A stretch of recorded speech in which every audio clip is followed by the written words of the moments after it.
Good afternoon, ladies and gentlemen. Can I wish you all a very happy new year? Good to see you all here. And welcome to the Strategic Planning Committee here at County Hall on Tuesday, the 4th of January. As we normally do, I'll just run through very briefly the procedure that we go through. As chair, I normally introduce the application, then hand over to the planning officer, who gives us any updates, any changes to recommendations, and presents his report on the planning application before us. We then move to our public speaking section, 5 minutes for objectors, 5 minutes for a local member, parish councillor, and then 5 minutes for an applicant or a supporter. We then, as committee members, are invited to ask questions to our planning officers, and then we debate the application, asking for a proposal, a seconder, and then the debate takes place, and then we vote on that application.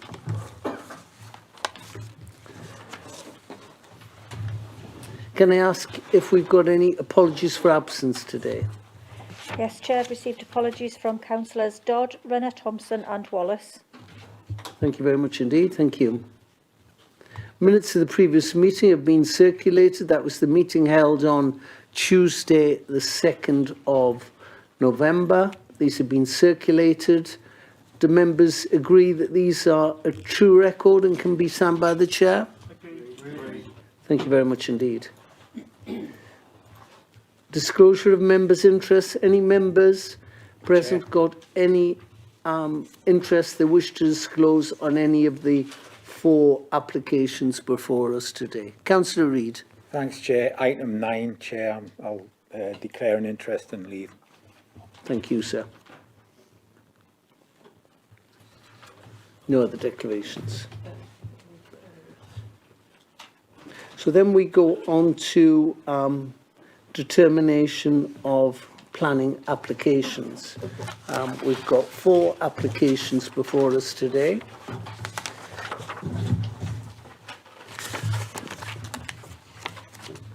And our first application on page 21 is for the railway station at Bebside. This is part of the new pedestrian rail line from Newcastle to Ashington. And here at Bebside we have the construction of a 2-platform railway station, including pedestrian lifts, stepped and ramped pedestrian access, upgrade of existing junction to provide signalised access to the station, modifications to highway including pedestrian footways, provision of parking for buses, cars, electric vehicles, motorcycles, cycles and taxis, works to public rights of way, construction of a pedestrian and cycle bridge, facilities ancillary to the station including lighting, soft and hard landscaping, surface and subsurface drainage, utilities and other services, boundary treatments and other associated works. And this is at land to south of Heatherley, Ellington Street, Bebside in Northumberland. So I'm now going to ask our planning consultant, Gordon Halliday, to speak to the application. Gordon, over to you. Okay, thank you, Chairman. Can I just check that people can hear me? Yeah. Right, the Chairman has pointed out that it's an incredibly long-winded title for the application. The sort of latest one that this is the 5th of the applications on the Northumberland line that you've dealt with. You've dealt with 3 stations plus the bridge at Chase Meadows. This is the 4th station at Bebside I mean, I'll run through these, although you've seen them before. Reintroduction of passenger rail services, line currently used for freight only. The proposal is for a half-hour frequency of passenger rail services starting at 6 o'clock, going through to 11 p.m. 6 new railway stations, 5 in Northumberland, 1 at Northumberland Park in North Tyneside, and then various other works, mainly under the Transport and Works Act, and the public inquiry for that took place in November, since we last met, waiting for the inspector's decision on that. And this one, as the chairman has said, is for the station at Bebside. You've seen this before, Ashington through to Central Station in Newcastle. Quite a complicated application site, this one. Various components. If we start at the northwest, we've got sort of Front Street, Bebside, and then the access from Front Street, Bebside goes down to the south into the new car park on the the sort of main area that's shaded purple there. A platform on either side of the track, and then a sort of footpath cycleway that leads across the A189 on a new bridge and links into the public highway network at the ASDA car park. So quite a sort of interesting number of components to this. The main elements, it's 2 platforms on this part of the line, exactly the same as you've seen before, 100 metres long, range of facilities, very similar, well, the same as you've seen at other sites. The car park this time is 283 spaces, including 16 accessible spaces and 17 electrical vehicle charging bays, taxi drop-off, cycle storage facilities. As I said, there's this pedestrian and cycle bridge over the A189, various highway and footway works and variety of landscaping proposals, some off-site habitat creation and compensation for the loss of biodiversity within the site. Key issues, I'm not going to run through these. The sort of 2 that I will mention, and I'll mention throughout the rest of the presentation in particular, one of them is this encroachment into open countryside. The sort of bulk of the application site is actually beyond the settlement boundary of Bebside, so that does have particular policy considerations. What we'll see, or what you've read through the report, will be that sort of whilst that encroachment is contrary to policy, in the officer opinion, it's outweighed by the sort of economic and public benefits that the scheme will bring. Provision for car parking and highway considerations. The sort of biggest issues on this application have been highway considerations. The sort of objectors. That's the sort of main concerns, and I've got some slides about that, and I'll refer to that as I go through the application. That's the general arrangement plan, not a particularly good plan, but you can see the access road leading up to Front Street in Bebside, and then the sort of car park leading into the station on the eastern side. That's what the line looks like, looking south from Bebside from the level crossing in Bebside, and the platforms would be about a couple of 100 metres down that line. Just on the right-hand side, you can see the sort of buildings of the Heatherlee housing estate, which is a housing estate that was built maybe 10, 20 years ago, and it sort of borders the site. Aside from the embankment, so that's between the car park and sort of looking northeast. The sort of railway cutting is down in the bottom of that, and that's where the sort of platforms would be. That's the site of the proposed car park. So you can see that that's sort of typical of the site. It is brownfield development really, because that area was formerly part of the Bebside colliery, and then it was subsequently used as a landfill site. It hasn't been in use for sort of many years, but it really hasn't been brought back into beneficial use since its previous uses. It does have some habitat value, but sort of limited. Another one showing the car park, another part of the car park with the Heatherlee estate on the northern boundary. That's the proposed access. Ellington Street, which apologies for the poor photograph, but Ellington Street leads off Front Street in Bebside. Ellington Street isn't part of the public highway. It's a private road, and as the report points out, apart from a small bit at the entrance, it will remain a private road, but it will be significantly upgraded. It's in very, very poor condition at the moment, very badly potholed, and not at all an easy road to sort of travel along. So substantial upgrading, both of the access point, which is referred to in the report, and of the road leading up into the car park. That's the road. You can sort of see it's in very bad condition.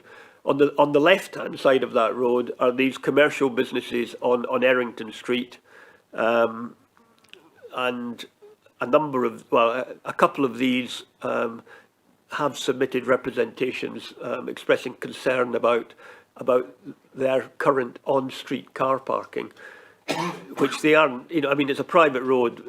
Even then, they aren't really allowed to be doing that. But the applicant has made provision in the scheme for some dedicated parking for their vehicles.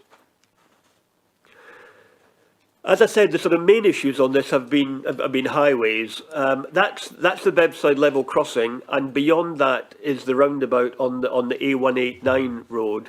And one of the main issues raised by local people and by county highways has been the potential problems of queuing at that level crossing. The stage that's been reached on that is that county highways are content that the downtime on the barriers is going to be significantly less through the movement of passenger trains through the crossing than it is at the present time through the movement of freight trains. So although there's going to be more movements through that crossing, the actual downtime isn't going to be a significant problem, and lots of the downtime is lots of the vehicle movements into the car park are going to take place outside peak hours, and relative to the total movements in that area, even although we've got a car park for 280 spaces, it is a relatively small amount compared to existing traffic flows.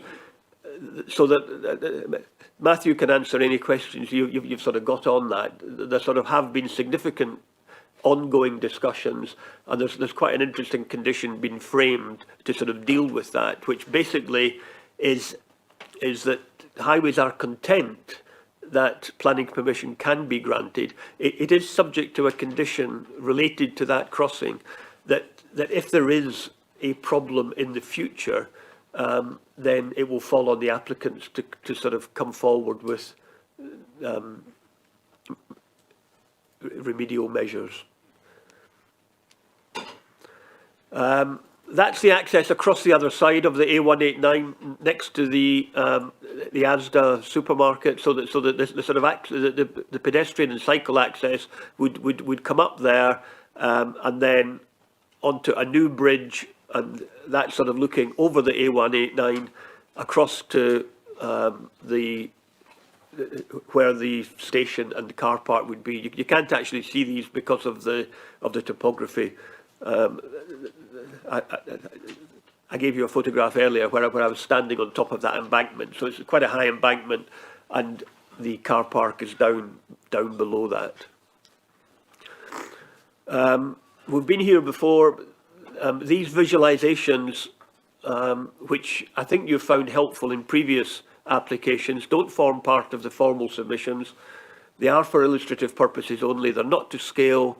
For example, they don't show the proposed landscaping, but I think you sort of have found them helpful in visualising the scheme, especially when there hasn't been a member site visit on this one. So that's the Heatherley estate. The access road there on the bottom right-hand side, going up, leading into the car park, and the station platforms on the upper sort of left top part of that photograph.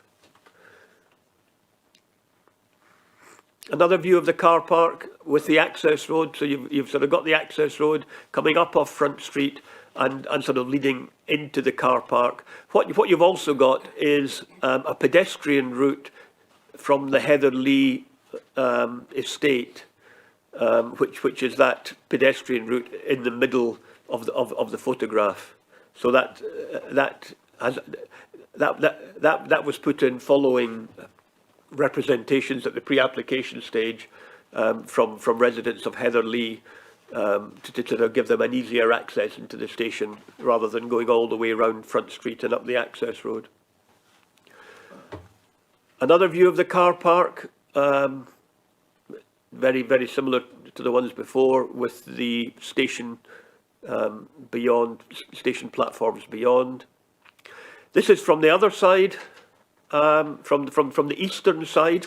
So what you've got there on the bottom right is the new pedestrian bridge over the A189, a cycle pedestrian route then up into the eastern platform. As part of the development on the platform, that there's a bridge over a pedestrian bridge over the railway line, and also lifts for people with mobility problems, and then the sort of car park beyond. Another view of that showing a sort of better view of the bridge connecting the sort of two platforms and the lifts that sort of give access up onto that bridge. Another one, this time viewed from the west, Heatherley housing estate on the northern side. A close-up of the station entrance and the sort of bridge and platforms and the lifts from the east, from the Blythe area. Visualization of a lone cyclist coming up to the station. Very, very similar arrangements as you've seen before. Pretty minimal, which you've to a certain extent criticised in the past, but you sort of have accepted that there are economic constraints on these developments, which means that we are talking more about halts than traditional stations. The view of the western platform, and you can see there that the sort of car parks at a significantly higher level up from the railway track. Again, a view of the station platforms, and that's it. As I've said, officer recommendation is to grant permission. Main issues, have been highway related. Matthew is here if you've got any questions on highways. I can obviously answer well, hopefully answer any other questions you might have. Thank you very much, Gordon. Thank you. Chair, can I just ask a question of Gordon? Gordon, I think you mentioned that there were 2 updates. Oh yes, I'm sorry, I've got 2 updates. Yes, I should do that at the beginning, shouldn't I? Building Conservation have expressed their support for the application. It came in after the committee report was written. And if you can turn to page 49 on your papers, condition 10, there's a slight amendment to condition 10. It currently says no development shall take place unless in accordance with the mitigation measures, etc. We would like to change that to say unless otherwise approved in writing by the local planning authority, development shall take place in full accordance with the mitigation measures. So it's just there's a significant number of mitigation measures listed, and it is possible that there might be, certain small limited changes to these.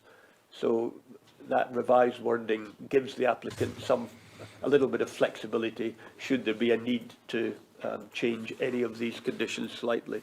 So it would now read, unless otherwise approved in writing by the local planning authority, development shall take place in full accordance with the mitigation measures, etc., etc. David Feige, I asked David Feige this morning, and he's content with that revised wording. Sorry, Melanie. Thank you. Thank you, Gordon. Ladies and gentlemen of the committee, we now come to the section of our meeting that we can make representation by members of the public or supporters.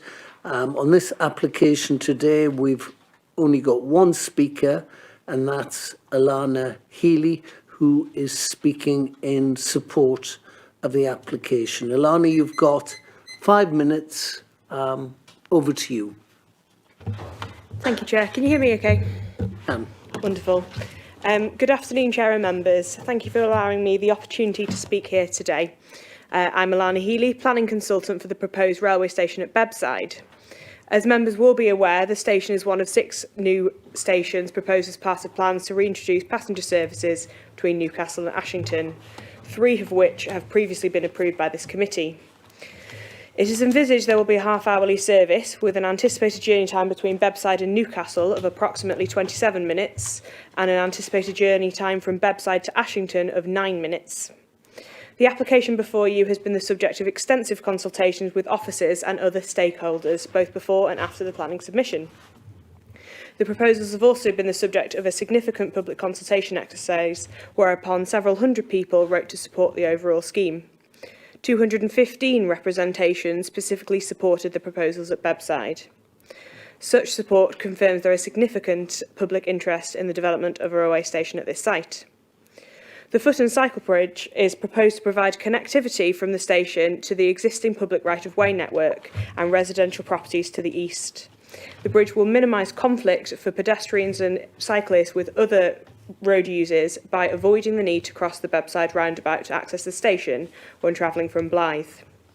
The infrastructure supports the County Council's strategic objectives to encourage active travel and promote a modal shift from private cars.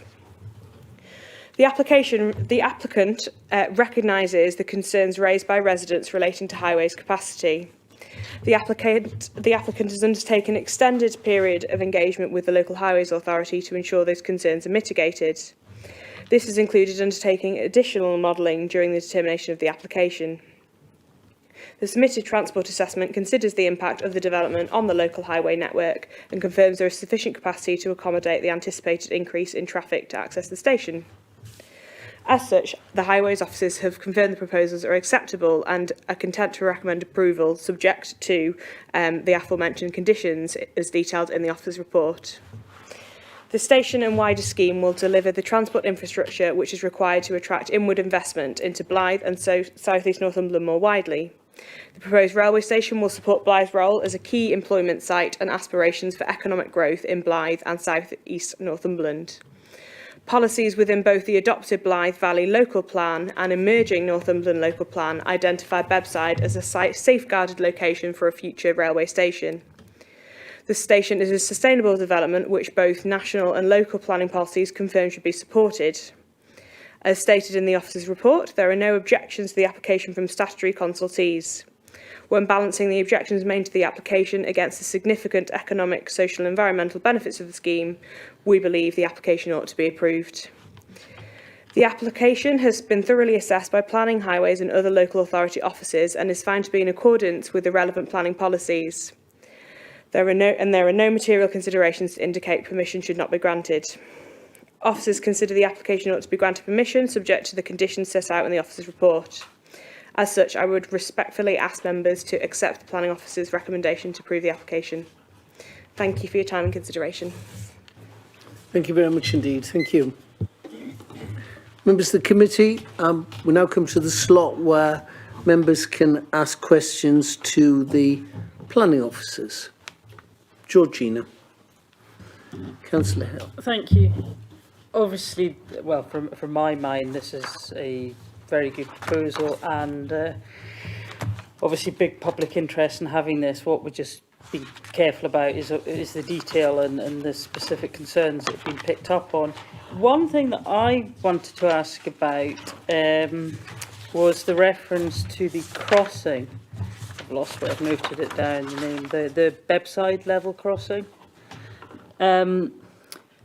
The reason I'm asking about that is there's a crossing in my area, which if you visited, you'd think shouldn't be a problem with causing cars to. It's a quiet part, but neighbours there have had to go through absolute hell. If you have 2 or 3 trains in short time, you can quickly see one has a problem, a larger vehicle manoeuvring, and it is actually a real bane of their life. So, can I just ask, is the houses just before this crossing? And also, when you sort of talked about it'll be shorter than normal and things like that, you know, then issues of safety come up. These things, when you're anywhere near them, I don't know about you, but I find them really frightening, and I'm glad that they're a bit longer than you need to be erring on the side of caution. So just a bit more information on that, because I do know from experience it can be a real pain for residents with cars backing up in there. I think it's probably better if Matthew, because highways have looked at this in considerable detail. It would probably be helpful if Matthew gave you the background to the consideration. Yeah, in terms of the level crossing downtime, the passenger train obviously is generally going to be shorter than the current freight train. So that's why the barrier downtime is shorter for a passenger train compared to the current freight trains. And obviously the freight train movements, we as Highway Authority have no control over. They operate when they need to operate. So what the recommended condition, which is in your report, requires is that if barrier downtime is going to be longer than the current freight, which would be instances such as a freight train and a passenger train pass further up or down the line, and therefore there isn't the time for the barrier to go up and then go back down again, that's when further investigation is looked at, because effectively the level of downtime from a freight train occurs and could continue to occur. It's when you have that downtime is longer than the current that we had the concerns with the backup onto Bebside, onto the roundabout. And can I ask, is there currently complaints about that? And is this I don't know the area well, is this a residential part before it? Not that I am personally aware of in terms of complaints of that nature. And the house is from nearby? The houses, yeah. Right. But I mean, logically, more trains, more downtime. If you like, the amount of downtime in a day is going to be longer, but the time it's down is therefore less.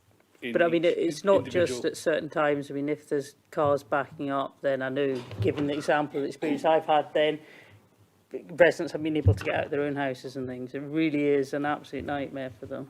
The residents on the west side of the crossing, so that's, if you like, the Bebside Terrace, I can't remember what exactly the name is, they're on the opposite side to the queue, so they could turn left if they wanted to, or wait inside that area. the houses on the, there is station cottages on the, I think access to station cottages on the east side by the jet garage. Again, they're on the opposite side of the road to the queue effectively. So there isn't a material impact in terms of the additional downtime in an occasion that causes us concerns anyway. And like I say, we've got the condition such that if it is worse, downtime results in a prevention of vehicles moving on the highway longer than what is currently there, then that needs to be investigated and given us the assurance that mitigation is required or can be implemented to mitigate that concern. And the mitigation could potentially be risky even. I mean, what is proposed if this is, which I would think is a logical conclusion, more vehicles, more time. They're all, if there's a freight train and a passenger train, then they're not going to just open for 30, or are they 30 seconds? So what would be the mitigation? That will be for, you know, the mitigation study to investigate what that mitigation could be. You know, that detail isn't put before us because the train plans that have been submitted doesn't have that scenario occurring, but it might occur. So the condition sort of adds that control, such that if it does occur, then it will be investigated and appropriate mitigation brought in if necessary. Yeah, Chair, could I come in at the moment? Yes, certainly. Thanks. Through the chair, this has been looked at from a variety of perspectives. One of the initial areas of concern is that if you've got an existing level crossing and you are proposing to either increase significantly the number of cars likely to be using it or increase the number of trains using it, you have to ask yourself one key question, okay? And that is, could you foresee a circumstance where the cars building up when the level crossing was closed didn't have time to fully clear before the next closure was going to take place? And that's been demonstrated through the frequency not to be the case.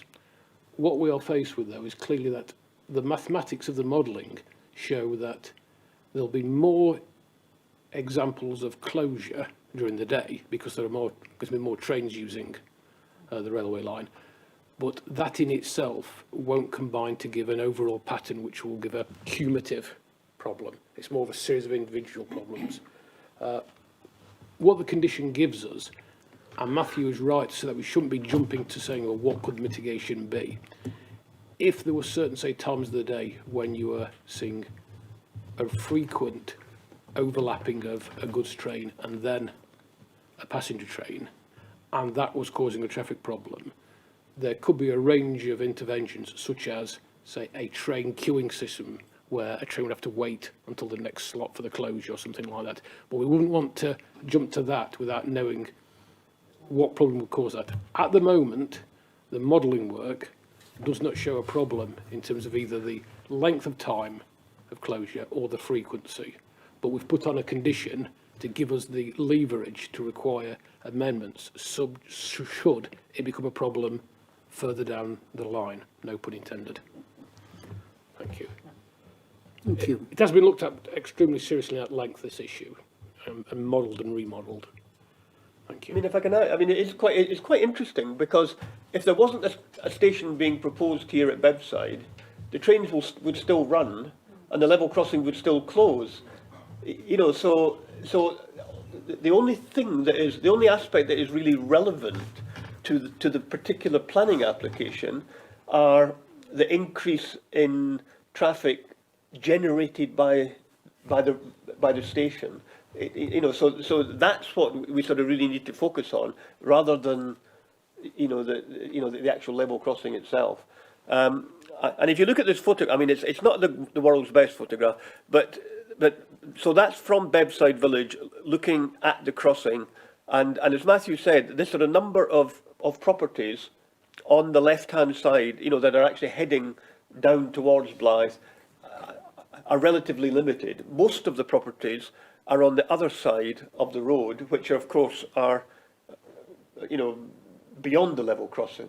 So in terms of queuing at the level crossing, it's it is relatively limited in terms of impacts on properties. The sort of more serious issue is the sort of coming up from Blythe and coming up from the slip road. But again, the important thing to remember is this thing that if the station wasn't being proposed, you would still be having the railway line, and you would still be having the level crossing closing, dropping every time a train went past. Thank you.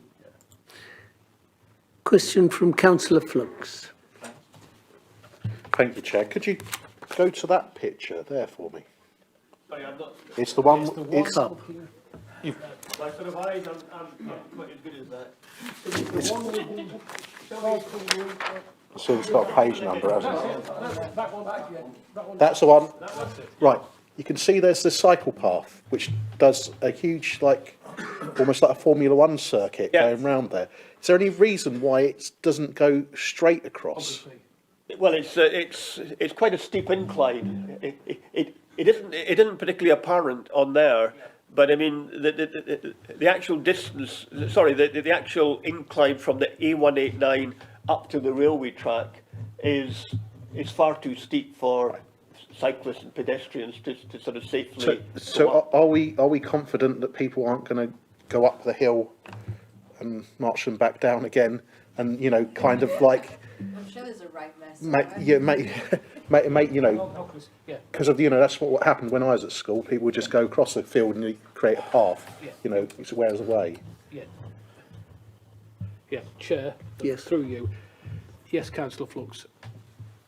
What you're talking about there is what we call a desire fit line, where it's obvious if you're on foot that it's quicker to walk up there. Clearly, how you prevent that is by, say, fencing the route. I suggest what we could do is look at that, maybe in terms of initial condition, if it isn't fenced at the moment, and if it did become a problem, that it could be subsequently fenced. Okay. But there is a fair changing levels there. People may not want to walk up it. That's a good answer for me. Thank you. That answers that perfectly. I've just got one sub question on it. There doesn't appear to be any lighting on that path. Would that I wouldn't be very comfortable getting the last train at 11 o'clock and going back to getting off the train and walking in the dark along that bit of path. Is there any lighting proposed as part of this? I must admit, I can't remember. I'd like to think there was, but Yeah. I'm sort of looking for some. I can't quite recall off the top of my head, but we're content to include lighting as condition if it's not already agreed. It's certainly something that we'll sort of. I mean, I agree with you that it's actually quite a secluded area because there are trees on the A189, and then there's sort of leading up to that. I think there probably is lighting proposed as part of that, but I mean, I take your comment, and we'll there's a lighting scheme condition proposed as part of the recommendation. So we'll sort of certainly take that up, and the applicant has heard what you've said, so we'll pursue that point. right. Thank you. Thanks for that. Question from Councillor Julie Foster. Thank you, Chair. The roundabout adjacent to the crossing and the next roundabout up are basically two ways in and out of Blythe from the Spine Road, the A189. And at the end of the day, and certainly first thing in the mornings as well, it's very, very busy. And certainly I know I've tried coming up the slip road to go into Blythe, and it's taken me 20 minutes to get up that slip road because stationary traffic on that roundabout. And I do have a concern that when the lines are down, especially if there's going to be two trains crossing, you've got a freight train and you've got a passenger train very close together, the traffic situation on that roundabout is going to be pretty bad. But one of the other things that I would have hoped you've taken into consideration, but living quite close to that road, I'm very much aware of the number of accidents on the A189. It is notoriously bad for accidents. And quite often they do have to close that bit of road that goes under that bridge. So you have to go up what we always term as the Asda slip road and go back down the other side. And of course, if you're doing that, if you're travelling northbound, you've got the problem if those lines are down and there's a train there, it is going to cause an awful lot of congestion. And sometimes that part of the road can be closed for several hours, dealing with a clean-up operation from, could be diesel spills or petrol spills from cars or lorries that have been involved in accidents. So we do quite often see quite a bit of congestion on that roundabout. And it's just, has that been taken into account? And I know there's mention of perhaps holding patterns for the trains if there's a problem so that it can help traffic clear. But I can't see the train companies being overly happy with that, because it is going to have a knock-on effect of subsequent train times for the rest of that day. So it's just how that's been looked at and what answers we could get from that, please. So in terms of the date, if you like, the general day-to-day operation, that has been considered in the transport assessment. The level of additional traffic in the peak hours when there is congestion in there, which isn't necessarily linked to the capacity of the roundabout, obviously it's got knock-on effects down Cooper Road, as we all know, is not a significant number of vehicular movements going to the station at those peak times, as within the transport assessment. And there is some obviously change in traffic flows as people choose to take the train as opposed to travel elsewhere. So in terms of the capacity of the roundabout in your sort of your general day-to-day operation, we're satisfied that there'll be no material impact of the traffic generated going to the station having an effect on the operation of the Bebside roundabout or the Asda roundabout for that matter. In terms of the emergency situation, that has not been specifically looked at, but obviously by definition it is an emergency situation by which different protocols are brought in place. Obviously, as you say, the closures for the up and over would be managed as a closure, and obviously that would take into account the level crossing as well in terms of how that emergency action is taken. So it hasn't been looked at specifically, but it is something that comes under sort of emergency planning for if that does get closed. And obviously, we would hope that it doesn't happen that often. But by definition, it's an emergency situation, and it's very hard to predict which situations you need to take into account because of the development per se. But certainly emergency planning obviously have that level crossing there at the moment, and we'll have that, take that into account in emergency planning should the spine road be closed in that way. Chair, may I come back with one more, please? Of course. The other thing that's now just completely gone out of my head, Chair, can I reserve the right to come back a little bit later? Of course you can. Thank you. Yes, no problem at all. Councillor Ball. Thanks, Chair.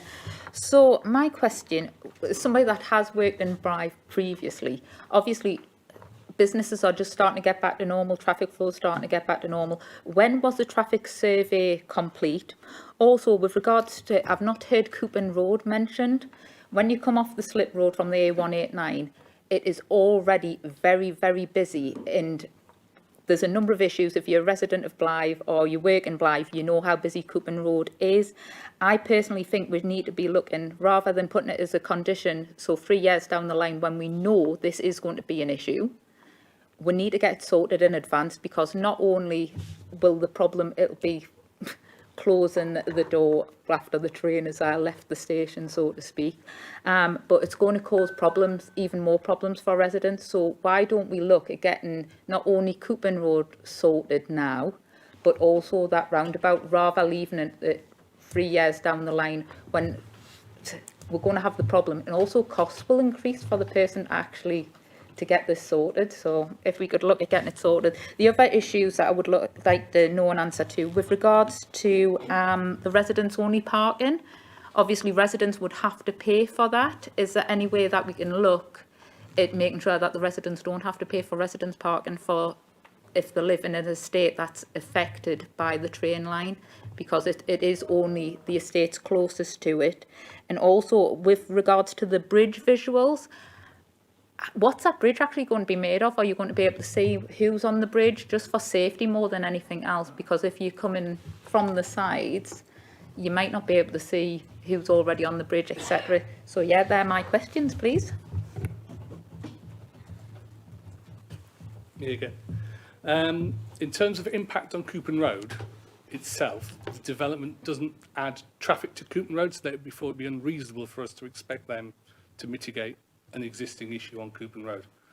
You know, the traffic, the new traffic, or the diverted traffic, is heading towards the station, not down Coupon Road.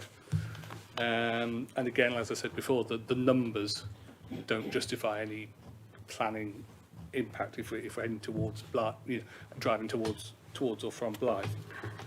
In terms of residents-only parking, there isn't a scheme proposed for residents-only parking with this application.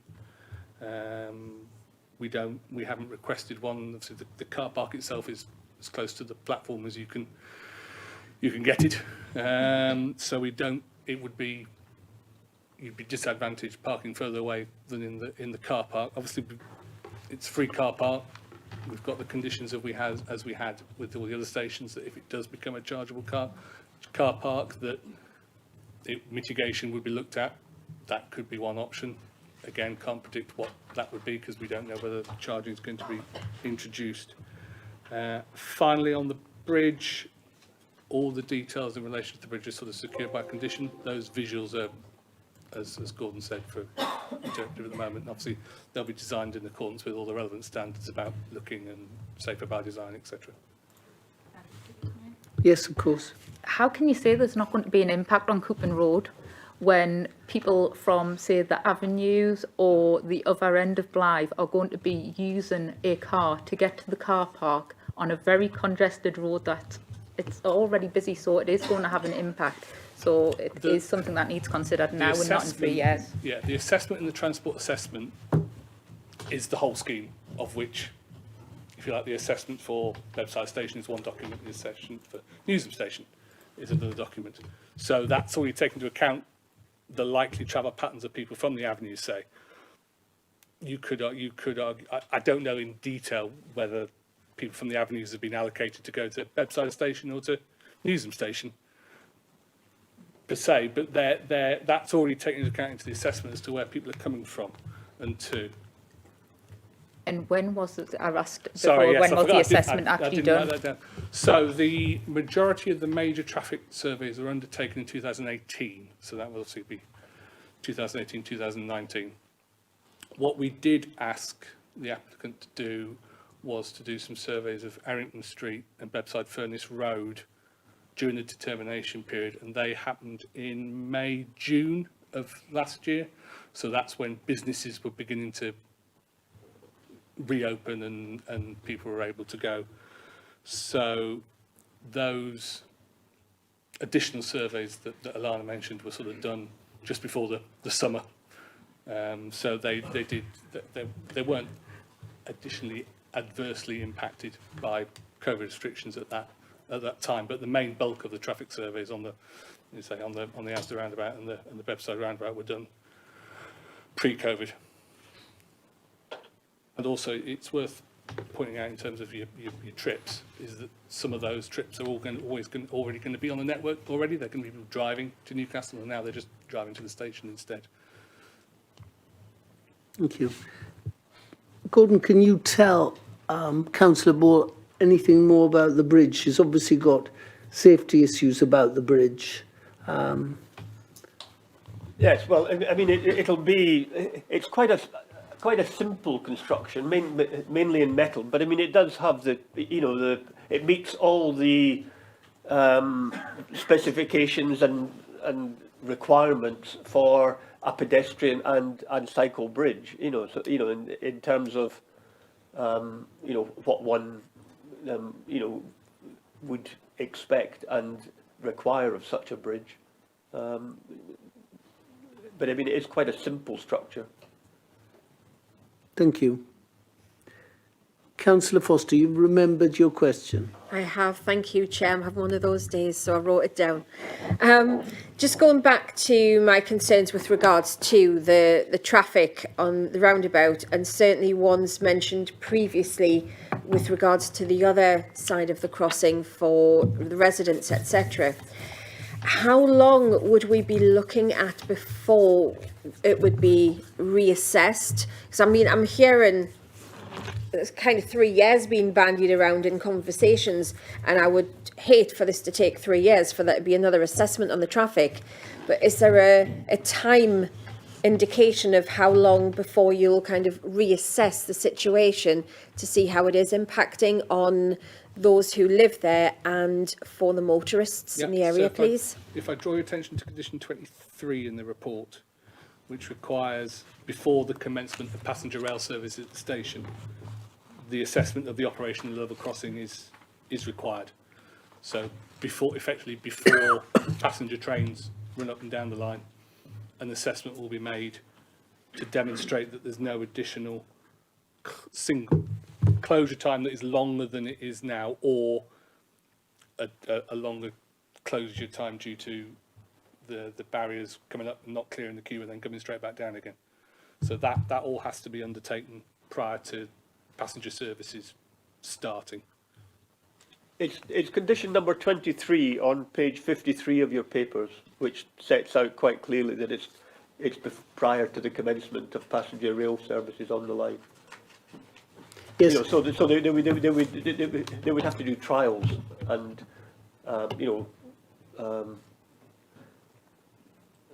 and then do if the trials showed that there was a problem, they would have to implement mitigation measures before they could introduce the passenger rail services. So it's quite a stringent. Well, in fact, it's a very stringent condition. As I said, it's quite an unusual condition because it's a Grampian type condition, but the applicant has agreed to it. And Councillor Foster's question about monitoring the current situation. She was worried about the fact that we'd implement something and then visit it 3 years later. We're actually going to be dealing with problems as they occur, are we? And sort of rectifying them rather than letting them lapse and going to fix them at some future date. Is that how it works, Matthew? This effectively requires them to do the assessment before those problems occur. Yes, but what I'm saying is that, if we miss something, which the local members are quite concerned about, the level crossing, the roundabout, we're going to take fairly urgent action to rectify those problems. That condition covers, as we said, the action that would need to be required. Yeah, it's not going to be delayed. We're going to deal with the problems as they arrive. Is that okay, Councillor Foster? Yes, thank you. That's reassuring that we're not going to have to wait a long time if there's any major problems. Thank you. Very good. Councillor Malcolm Robinson. Thank you, Chair. I thought I was just going to ask a couple of simple questions, but given what I've just heard, first of all, let's go back to square one. There's going to be an extra 68 closures of those gates. Now, we determined that the last time, 68 trains a day, 34 each way, so 68 closures of those gates. On top of the freight, which is already there, so we'll say 90 closures a day. And I disagree, it's not just the traffic that we're expecting at the train station. That impacts on any traffic using that road, and it's quite a busy road. How you can say, I mean, there's going to be no effect on Coupon Road. Where are the people coming from that you're building this train station for? It's the Blythe train station, or certainly one of them. Of course they're going to come up Coupon Road. The cycleway, the pedestrian way, it probably 99% of people are going to come there by car that's going to use that station. and they're going to come up Cupboard Road. There's no two ways about it. My simple questions were going to be on the location of application site.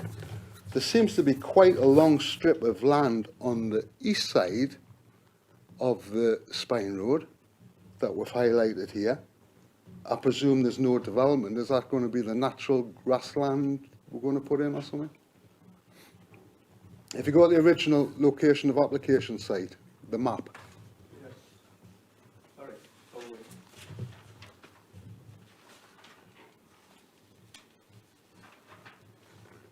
yeah. On the eastern side of the Spine Road, there seems to be a long strip there, outlined in red. I don't think it's of any use. Well, that's just where the platform and access is going to be.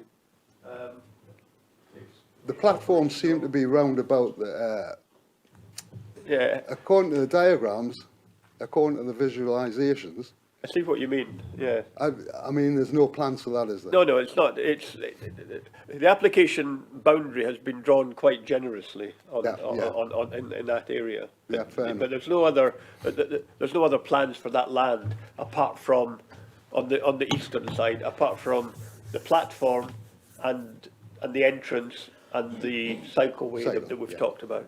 Yeah, fair enough. The other question was about the stables and the animal sanctuary there. I believe we're having negotiations with the owner, and how successful are they going to be? And my last question would be back to Matthew, I think.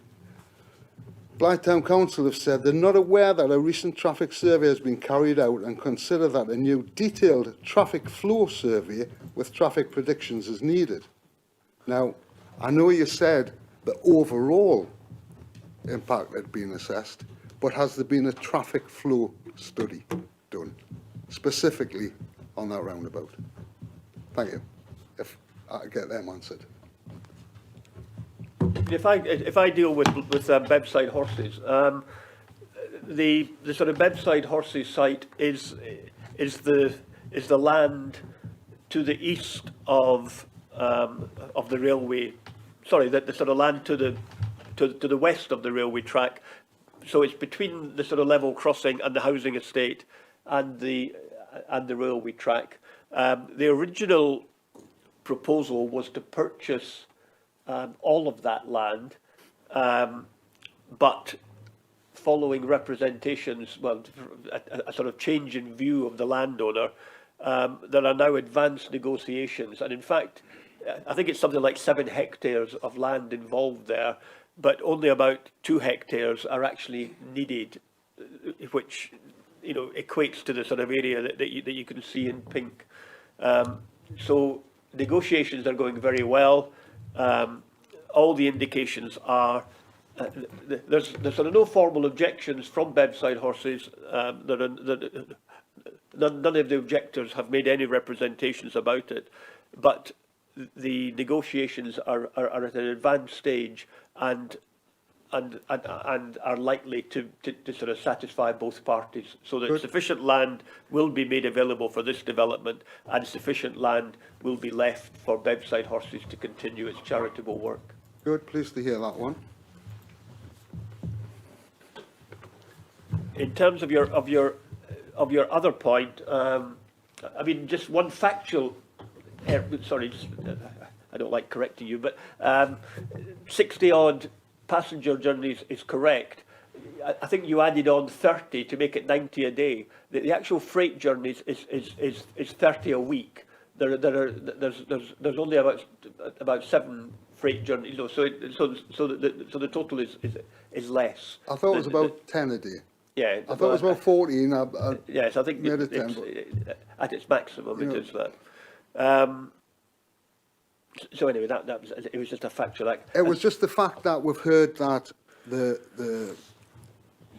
those crossings will be closed for smaller periods, but all those smaller periods is on top of what we've already got. They're not instead of, if you like. I think that point was missed. I think the point to make is that yes, there are 60 odd, but it's between 6 a.m. and 11 p.m. for the vast majority of that period of that time. And I'm not wanting to underplay the traffic problems that exist at the moment, but for the vast majority of time, there aren't traffic problems. You know, yes, there are certain problems at peak times, some on Coupon Road, some on the slipways, you know, leading up from the A189. But I mean, it's not over that whole period. It is quite time limited, and the applicants have done some modelling work on when cars can be expected to be arriving in the car park, and Highways have taken that information into account in their assessment that the proposals are acceptable, subject to this condition number 23. But I mean, Matthew might want to add to that. Anybody using that road, anybody using that crossing, will find it closed every half hour, basically. Well, as I said, Matthew's probably in a better position than sort of I am as a highway engineer to sort of talk about the highway issues. Yeah, I think the traffic surveys that have been done include traffic flows. So the assessment is of the impact on traffic flows. So that's covered, and we're content with the 2018-2019 base traffic data, which has been growth to a 2039 assessment year as well. In terms of the barrier downtime, it's what happens when that barrier is down. You end up with a queue of traffic, queue of pedestrians, queue of cyclists. That queue is a certain length when the barrier time is down for, say, 3 minutes, which it is for the freight. For the passenger train, it may be 1.5 to 2 minutes, depending on how it's calculated. So the amount of time that the road is closed, in inverted commas, is shorter, and therefore the queue isn't as long to generate from that. Yes, it occurs more frequently because we've got 2 trains now, but as Gordon says, that's in the peak hour where there is the potential for problems. That's only twice. That's only going to happen twice in each hour. So we've considered it all. You know, in plain terms, you've got the existing freight trains down there. The train operator could put more freight trains down there without the passenger service, which would be a more frequent, longer downtime, for which we'd have very little control over. So this condition gives us that element of relevant control for the operation of the highway network, with the barrier downtimes that would be potentially longer than what we have accepted onto as an impact with the freight trains. Yeah, if that makes sense. The point is, I mean, I use that roundabout quite often. I've seen somebody turning into the jet garage just for petrol, and the queue's down on the Spain Road because of that. I mean, anybody that uses it will have seen that. That's just somebody turning in for petrol. That isn't a 5-minute closure. And certainly the freight trains are doing about 8-10 miles an hour. You know, it takes quite a while for them to clear it. The freight is slow over there. And it's just the extra stress on the infrastructure I'm worried about. Rob Murphy wants to comment. Yeah, could I rephrase this as a question for the committee to consider? I think Councillor Robertson's making some good points here. Okay.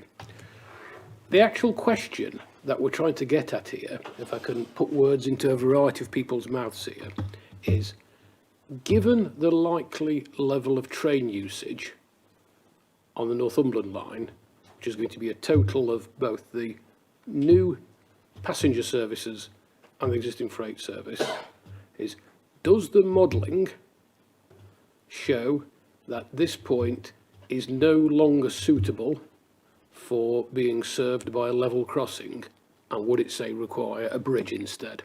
Okay. What we're saying is that at the moment, the evidence does not suggest, based on both traffic flows and train numbers, that this isn't suitable for a level crossing here. There is, however, a condition which requires this to be looked at again should issues be identified in the future. So we have a way of revisiting this. And when we talk about interventions in terms of the level of trains and the timing going through the level crossings, is that as Matthew said, we haven't come up with a what if we need a solution to this problem. That there could be a number of solutions which involve both train timings and potentially, if I can jump a complete bound of logic, that in the fullness of time a bridge may be required. But at the moment, there isn't the evidence to allow us to secure funding to do that, because the modelling doesn't show that. However, we've put on a condition which gives us a backstop where we can revisit it if problems do manifest. So there's a very long sentence trying to answer a question, but I think that's a better way of putting what I think you're getting at, is it? Okay. So I've got questions now from Councillor Watson, Councillor Hutchinson and Councillor Reid. Councillor Watson. And Councillor Swinbank. Councillor Watson. I'm just wondering, in terms of the A189 turning into Blythe from Cramlington route, that is a really bad turn on that road. So already at the moment, if it's raining and the cars are slowing down, it's quite dangerous when you come to the actual slip road. So is there any plans for anything to highlight the fact that we've got a crossing? I don't know, is there any signage going to be changed on the A189 going northbound for that slip road there? Because I do have real concerns about that particular slip road, given that we're saying that there may be, you know, we don't want to look at it and have an accident before we then decide that we need to do something. So is there any signage going to be changed on that bit of road? Thank you. Matthew. Yep. Chair, there's no specific details for new signage on the slip road. That could be one of the mitigations if the assessment shows that occasionally there's a queue back onto the roundabout from the closure of the level crossing, or the increased closure of the level crossing. So there's no specific inclusion of new signs within the application details. We do have a condition, we have recommended a condition for signage, you know, an overall signage strategy for the development anyway, to direct people to the station. So that as part of that strategy, things such as improving that signage may be proposed. But again, I can't really say what that will be if no mitigation is required under that future assessment.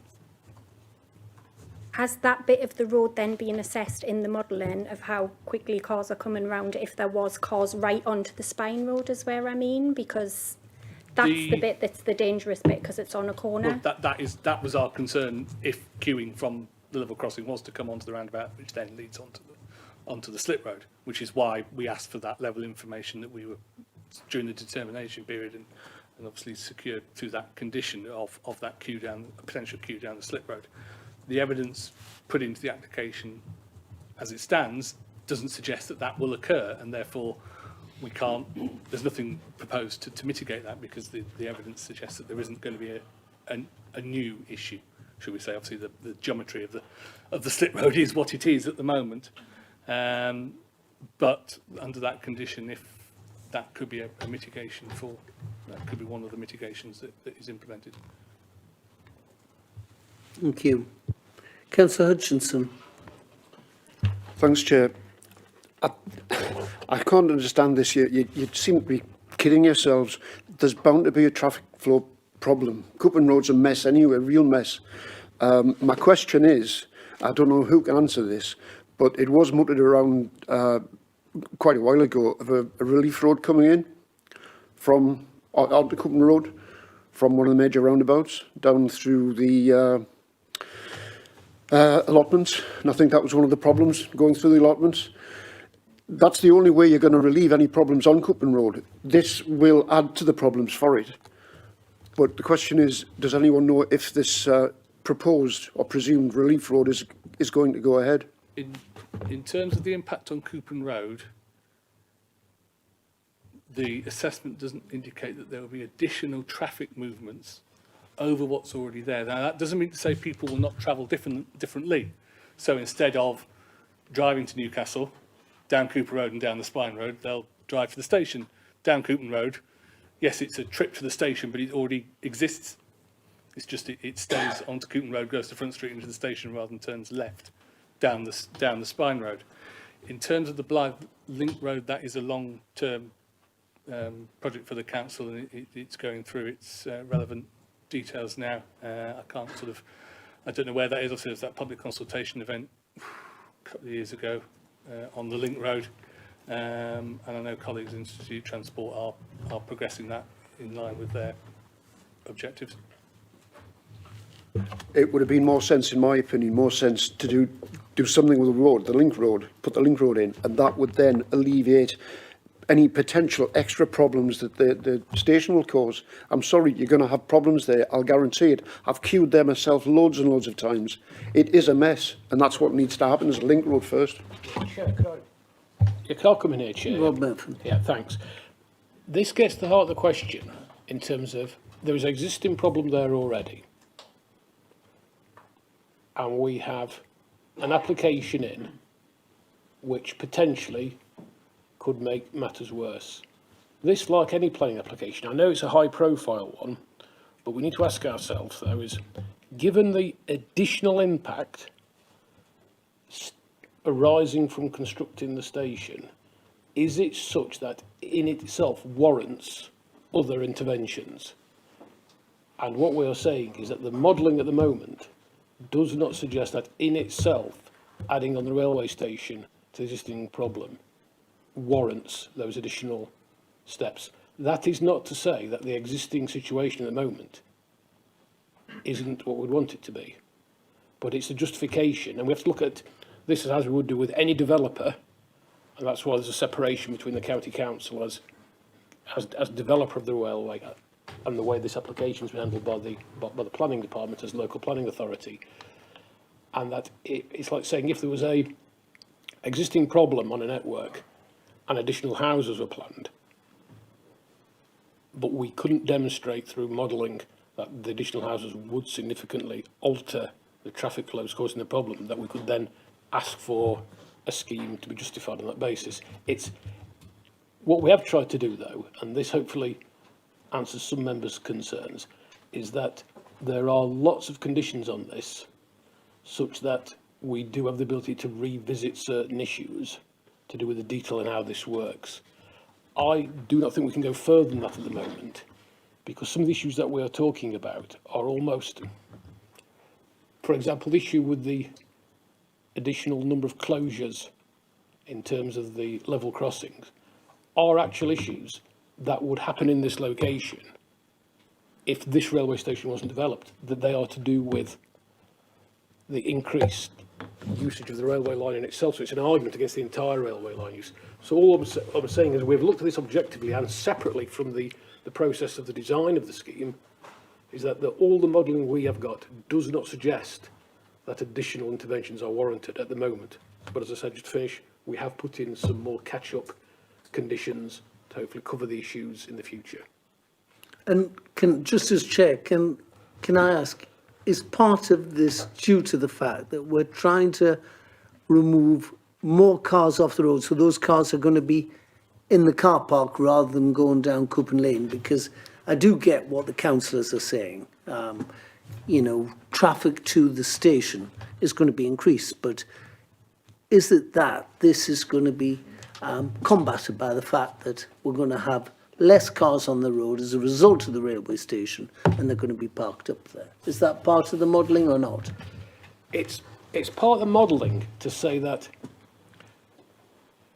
and we discussed this at an earlier planning committee talking about the railway stations, is that normally you try and reduce parking on new developments to the absolute minimum, but a new railway station raises a complex series of issues which goes against many normal concepts of how you do transport planning, in that the aim is to cut down on longer term journeys made by car users.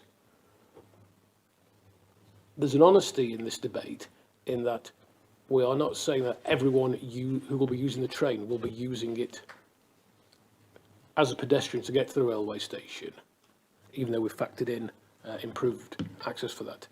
We are saying that there still will be some short distance traffic movements associated with increase longer term use of a railway line. So I don't think it's as simple as saying it's either a railway line or car trips. What we're saying is that longer distance car trips will be reduced by having a railway line here, by having a station here. But in this location, as with all the stations, some of the short-term car usage will still be in place in terms of short distance, but it will be to the station rather than to further afield. And what Matthew is seeking to articulate is that locally, initially on that trip, the same route will be used. So we're not talking about additional cars on the network. We're talking about a change in the distance those cars will be travelling. Yeah. It's a complex issue to visualise, but it's about the overall reduction in the number of miles travelled by cars. I mean, the sort of aim from Coupon Road, so the sort of aim is that traffic that currently goes from Blythe along Coupon Road and then goes south on the A189 or goes north on the A189, instead of going south on the A189 and north on the A189, it will go into the car park and people will take the train. That's part of the model. I'm not saying that's all of it, but that's a significant part of the modelling. As Rob says, it will cut down the sort of long distance movements. It doesn't necessarily mean, and yes, there might be some increased movement from Blythe because of the station, but I mean it's more modal shift from long distance car journey into longer distance train journey that the modelling has demonstrated. That's what I wanted to hear. Thank you. So, we'll go on to our next question. Councillor Reid. Thank you. Right, so I just want to talk about the application in front of us rather than the crossing, because as Rob Murphy says, if the station wasn't there, those barriers are going to go down anyway. So what you're really talking about is the whole scheme, not this. So my questions are about this, you'll be glad to hear. Has any thought been given to how people might use the Asda car park instead of the railway station car park? Because they might find through time that parking in the Asda car park means you miss out all of that you've been talking about all the time. So you park in the Asda car park, you walk over the bridge, you get on your train. When you come back, you don't have to worry about the barriers going down or anything like that. You're just straight out. Has anybody thought about that? And the other bit is, how long is that private road from the main road to the car park? Just worried that this car park, if it is used at all, will be used in waves. You know, everybody will come because they're getting the 9 o'clock train, and everybody will be back at 5. So all the cars will come for the 9 o'clock train and they'll sit there until 5 o'clock when everybody gets off the train and into their cars and tries to get out of that car park. So have we modelled how long that train, that line of cars might be trying to get out of that junction? And if we have, are we absolutely certain that that junction is designed in a way that's going to let those cars get out easily? Because that could be a big thing. And the businesses on the left of the road, the private road, could actually benefit from having people pass it every day, but would need to make certain that it's neat and tidy and there aren't any health and safety issues. Or, I mean, have we modelled the businesses down there, what they actually do? I know there's a scaffolder there, but I don't know what the other businesses are, you know. So you just need to make certain that you haven't got any big wagons turning off there or coming into it. And the last question is about the actual construction of the thing. I take it that most of this is going to be prefabricated elsewhere and it's going to be bought and put together there. Are we absolutely certain that stuff on the back of big wagons like the bridge and the up ramps and the down ramps that are going to come in bits, are they going to be able to, how are they going to get to the site, is what I'm saying. I mean, you've got 4 questions there, Councillor. I mean, I do. In terms of the Asda car park, there are obviously currently restrictions on the length of time. You know, people that park at the Asda car park are going to the Asda car park, and if they stay for, I don't know if it's 2 hours or 3 hours long, you know, they are liable. So there are no proposals at the current time to change that. You know, the Asda car park is a car park for Asda. It isn't, you know, it hasn't got any applicability for this application. In terms of the length of the road, it's quite a long road. It's in the region, I would say, of 400 metres.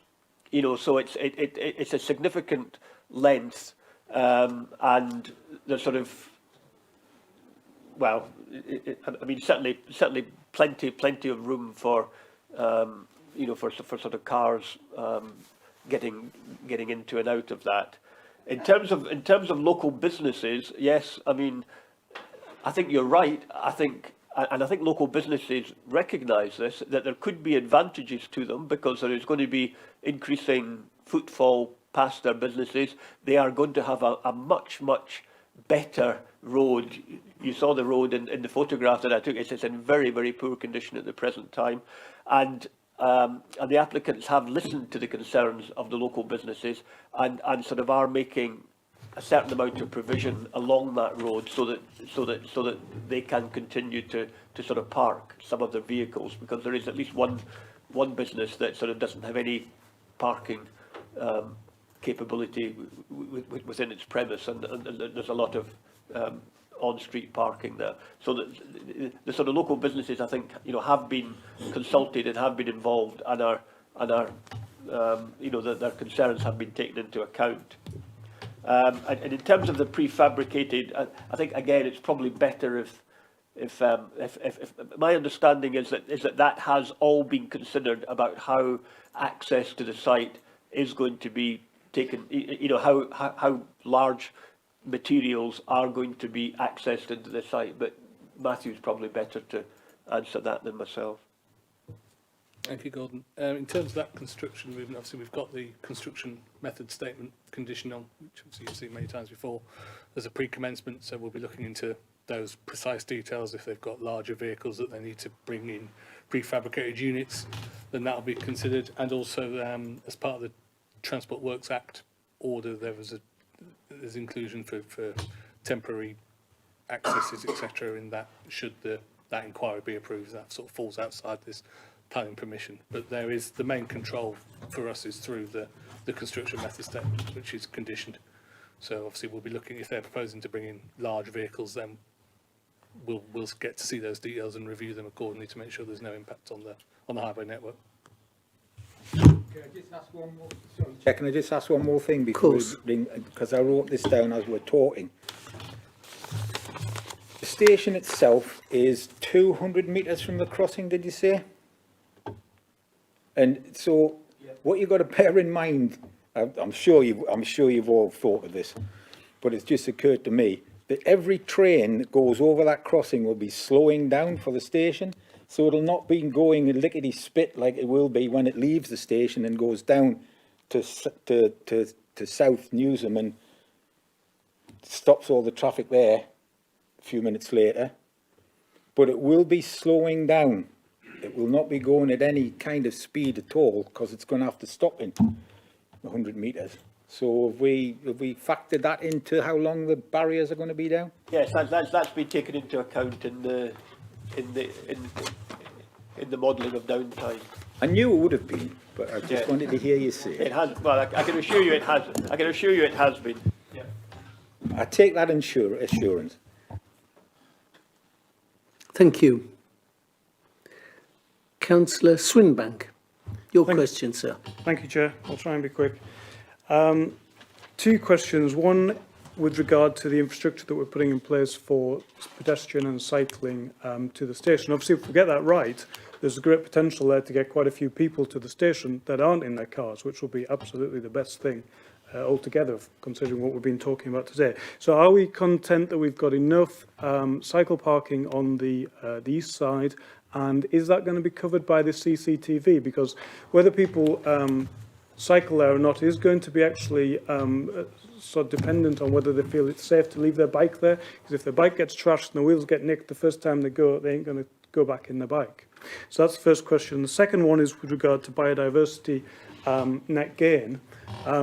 The site of the car park there looks like a kind of scrubby bit of land. Well, actually, scrubby bit of land is actually better for most wildlife than is a green field.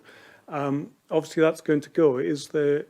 Are we content that the offsetting, and if it's going to be off-site, where is it going to be and what's it going to be? Thank you. I mean, in terms of the pedestrian and cycle CCTV, I mean, yes, again on the basis of the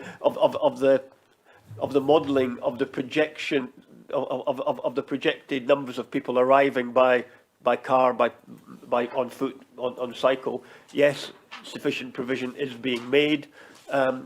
You know, but again, it's something that sort of can be monitored. But yes, we're content that there has been satisfactory provision made. The actual full details of where all the CCD cameras are going to be is the subject of a condition. And I mean, I take your point. It clearly makes sense that the CCTV cameras cover the cycles, the sort of cycling areas. And I think you're right. If we do get this right, there sort of is potential to sort of increase the sort of numbers of people travelling by foot and by cycle, and potentially that could reduce the number of cars on sort of Coupon Road. So it's a complicated exercise, but in terms of modal shift to sort of rail, modal shift from car away to, you know, more healthy ways, sustainable ways of getting to the station, cycling and pedestrian. I mean, it might be a little bit utopian, but it's certainly part of the vision for this whole scheme, and you know that's what we would hope would happen.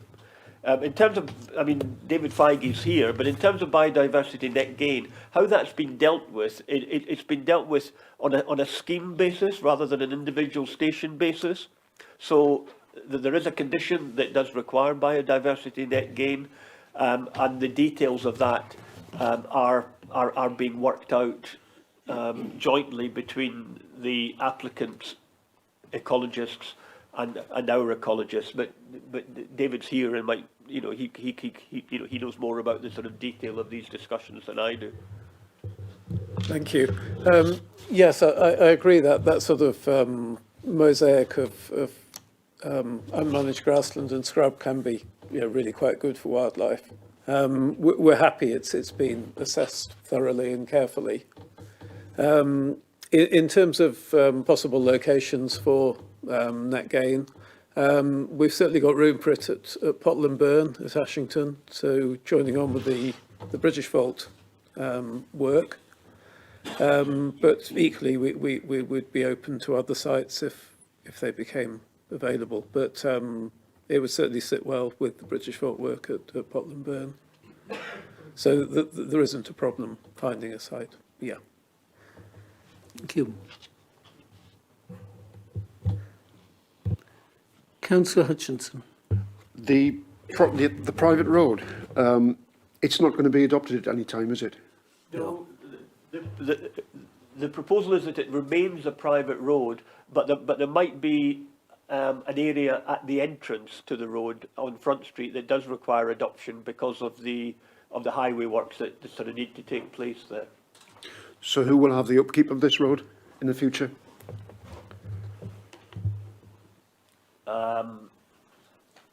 Matthew? All by yourself? Yeah, no, I'm doing it now. It is still to be determined, but there is a condition that we've requested such that we make sure that the relevant party is managing and maintaining that in accordance with the strategy that they first submit, be it NCC, Network Rail, Northern, possibly even, I don't know. That's not been determined as to who will have maintenance and management of that road yet, but there's a condition to secure it, to make sure that's all in place. Yes, before it's the condition number 22 on page 53. Sorry, details of proposed arrangements for the future management and maintenance of Ellington Street and the pedestrian cyclist connection. Prior to the commencement of passenger rail services, they sort of need to be agreed. That's great, thanks. I would hate to think that this went ahead and then it ended up in the state it's in at the moment now. No, it's not a pre-commencement condition, but it's prior to the commencement of passenger rail services. Yeah. Councillor Ball, you've got another question? Yeah. Is there any way that we can change this condition for the highway improvements to be done in advance? Because everybody that's spoken about the issues, it would suggest that the modelling is wrong. So I would hate for us to, I think everybody's in agreement. We're all for the train station, but this is like a once in our lifetime opportunity for the North East, and we need to get it right, and we need to get it right now. So can we look at getting these highways done and getting Coupon Road, that roundabout and that crossing sorted now, rather than waiting until the problem that we know is already there, which is going to be made worse and compounded by the train station? Can we not just look and just get it done now and change that condition rather than waiting a couple of years till it is actually a bigger problem? Rob Murphy. I'll come in here. Yeah. There are certain tests of what you can do by a condition, and at the moment, by our own analysis of the evidence, it doesn't suggest that it is warranted to impose it at the moment, but the condition gives the provision that it can be implemented if it's required. I can't think of answering it in a different way. I apologise. I think that's the. Is that, so is that a no then? No, it's right. Okay, I'll kind of more. In terms of like a less Dalek style response to it, we intuitively often think that highway works are needed in certain circumstances, but we have to base it on what the actual evidence is at the moment to justify the condition at the present. All I'm saying is that we've put a backstop in there that this can be revisited should the evidence actually mount up to where it's been justified. Because this issue crops up on many of the applications we deal with each year, where there's a perception is going to cause it to make things unacceptable, but we have to go off the basis of consistent use of evidence here. And we have looked at this exhaustively and pushed back at the applicant to justify their assertions, and at the moment the evidence doesn't conclude that it needs to be done at this stage. Okay. Thank you. Any more questions, ladies and gentlemen? Would someone like to move a proposal? Councillor Malcolm Robinson. I'd like the proposal that's granted in accordance with the conditions laid down. Would anyone like to second them? Happy to second that as laid out in the back as well. Thank you very much, just sir. Clarify, Chair, that it's in the conditions in the report with the amendment to condition 10. Yeah. Thank you. Anyone like to debate the issue? Councillor Barry Flux. Thank you, Chair. We've gone into a lot of detail on this, and I sometimes think we go into too much detail. However, on this application, it is a particularly complicated one. So I'll reserve my normal jargon about it. So my view is that all the points about traffic are fair ones. I don't like using that jet garage around there because I think it's horrible to get in and out of it. And it's probably cheaper at Asda around the corner as well anyway. But we've got to encourage people out of cars at the end of the day. And we are constrained where the railway line is, and it's always going to be there. And short of getting demolishing whole sections at millions of costs, nothing's going to change that, unfortunately.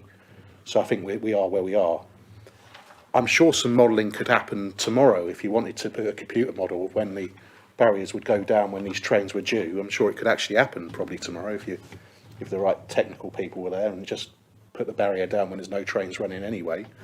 and that might be an interesting thing to do. Well, it might annoy a few people, but my view is that you've got to. This is so much progress. This is so much on the green agenda. It's so much on the economic agenda that we cannot not support it. I'd just like to add, because we've had a lot of conversation about the platforms and them not being, world class, or however you might want to describe it, on these stations. And I've been thinking about that over Christmas. And when I've been to Manchester, lots of the stations on the tram network look like that. When I go to Sheffield, a lot of the stations look like what we see here. When I go anywhere else with these kind of excellent rapid transport systems, there are a lot of stations that look like that, and I think we need to be realistic on that. So basically, I wholeheartedly support this application, and I'll be voting in favour of approval when we get to that stage. Thank you. Thank you. Councillor Julie Foster. Thank you, Chair. I agree, longer term car usage will be reduced, like longer distances, which is definitely a plus point. I do feel local car usage could increase, because those who might get on a bus to go into Newcastle might find it a lot easier to jump in their car at this point in time to go down to the train station. So with that in mind, I would hope that we would work with the local bus companies to take on board the situation and for them to have a more robust service that commuters could use from Blythe and outlying areas, if we see what the modelling is with regards to where the people are coming from, but for the bus companies to come along so that people can leave their cars at home, jump on the bus, get off at the station or the road leading down to the station, so that we can actually reduce the car usage. And that would obviously definitely improve the situation with regards to that roundabout. So that's just my plea. If there's any people from the bus companies watching who are in a position to make those differences, I would appeal to them to make those changes in time. But I would hope that county would actually work with the bus companies as well to encourage this. Thank you. Thank you. Councillor Reid. Thanks, Chair. I can't bring myself to vote for this because, as you know, I'm not a fan. I think there's £200 million worth of other stuff we could do and get better value for it and be more green with it.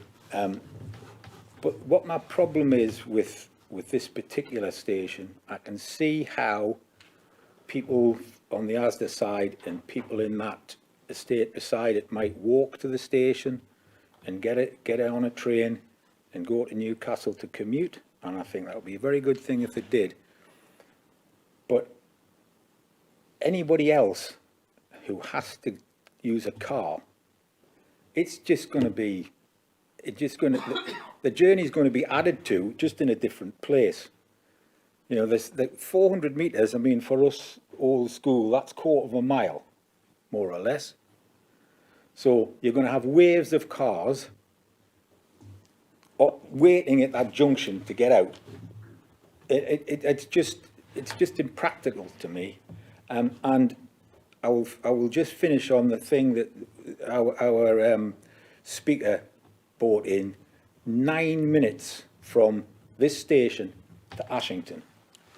Now, by the time you've got in your car and you've gone down Coopin Road and you've got to that roundabout and you've crossed the roundabout and you've driven up the Bebside and you've turned left and you've driven 1/4 mile up that little private road, you've parked the car in the car park, you've walked to the platform and waited 10 minutes for the train, you'll have been in Ashington. If you just turned right, you'll have been in Ashington 1/4 hour. You could park in the car park in Ashington station. So, you know, that's just doesn't make any sense to me.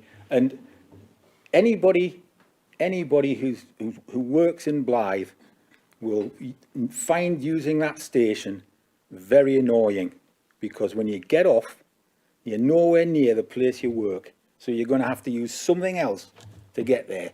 You're going to have to park your bike there overnight, or you're going to have to walk, or you're going to have to find a bus to get to the Kitty Brewster Trading Estate. And in the bad weather, there's no way you're going to want to walk quarter of a mile to get to work, and then quarter of a mile back to get the train. It's just not going to happen. So hey, good luck. Thank you. Any more? Yes, sir. Thank you, Chair. I'd just like to add, you know, I'm in support of this as well, and I think we have discussed this at length for quite some time as well.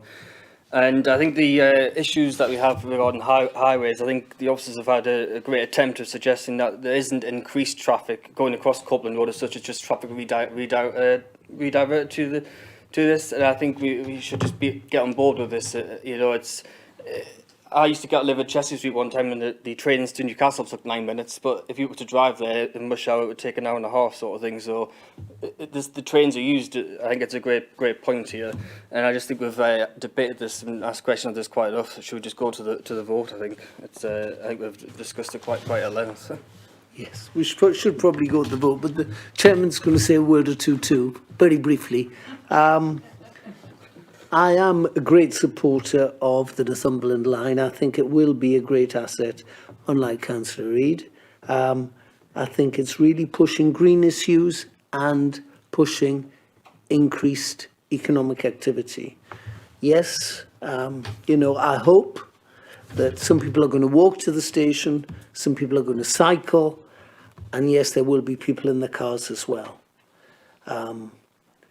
But I do hope that this results in some sort of modal shift overall. Yes, it's very complicated, it's very intricate, but I do think this modal shift will take place. And I just hope as well that the modelling, you know, the modelling has got to be a really complicated exercise as well.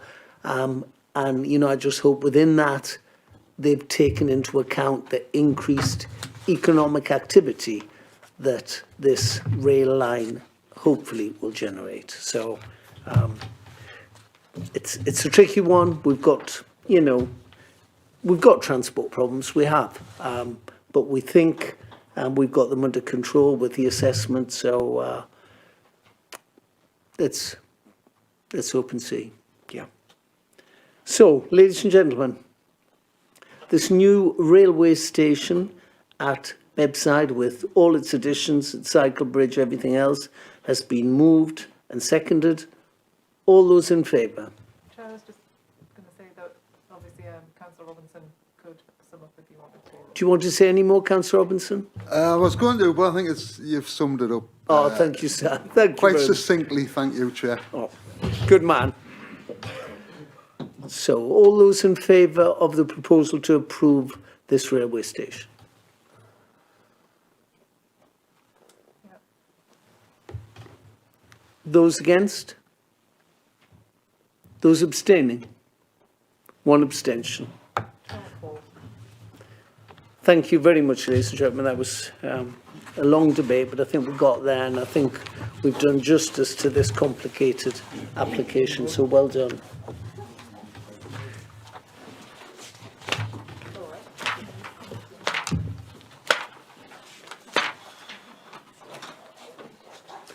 We'll go on to our second item on the agenda this afternoon, which is a VERICO, variation of conditions.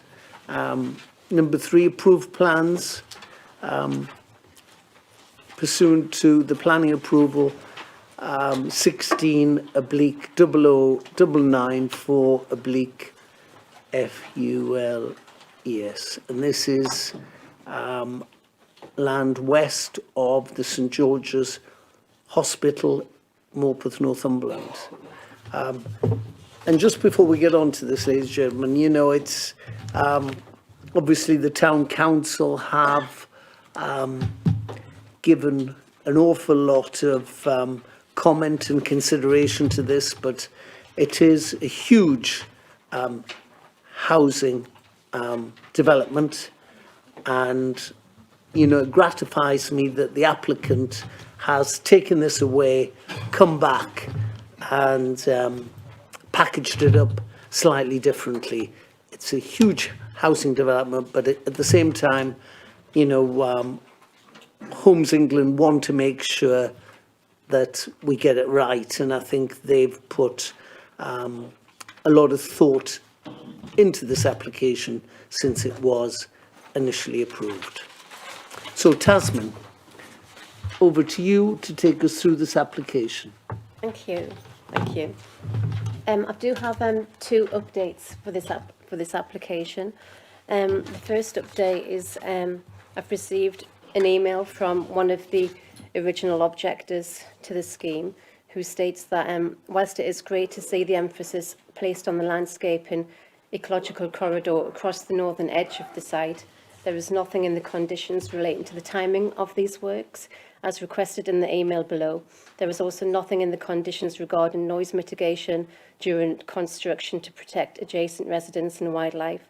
I also note that the C construction management statement does not mention noise. I wish to request that further conditions covering the issues outlined below are tabled with members at the committee meeting next week and are added to any decision notice issued. So in response to this comments, conditions 45 to 47 do deal with screening along the western and southern boundary. So I've attached these additional conditions in order to help protect these residents from noise and dust. There's also a condition that restricts the time of construction, which is condition 8. So there again, that's also used to help protect amenity in terms of noise impact. In terms of the landscaping, there's a condition 19 attached to the original condition consent, which is transferred to this one, which deals with landscaping in the timing of when landscaping needs to occur, which is considered to be reasonable, and it's not considered any amendments are proposed to this. In terms of the fencing to the landscaping area 2, this was discussed with the county ecologist, and it was considered that this would actually inhibit wildlife flow across the site. So the conditions have been considered. In terms of the second update, this is to paragraph 7.37 of the report, which is on page 88. So in this paragraph, I've referred to the deed of variation, which would be required because the phasing plan is to be changed, and also the details of the spine road is changed under this application.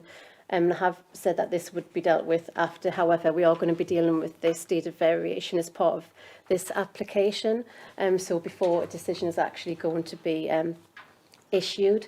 So because of this, I need to change my recommendation. So my recommendation on page 89 will need to be amended to state that this application be granted permission subject to the following conditions and deed of variation to reflect the amendments to the plans.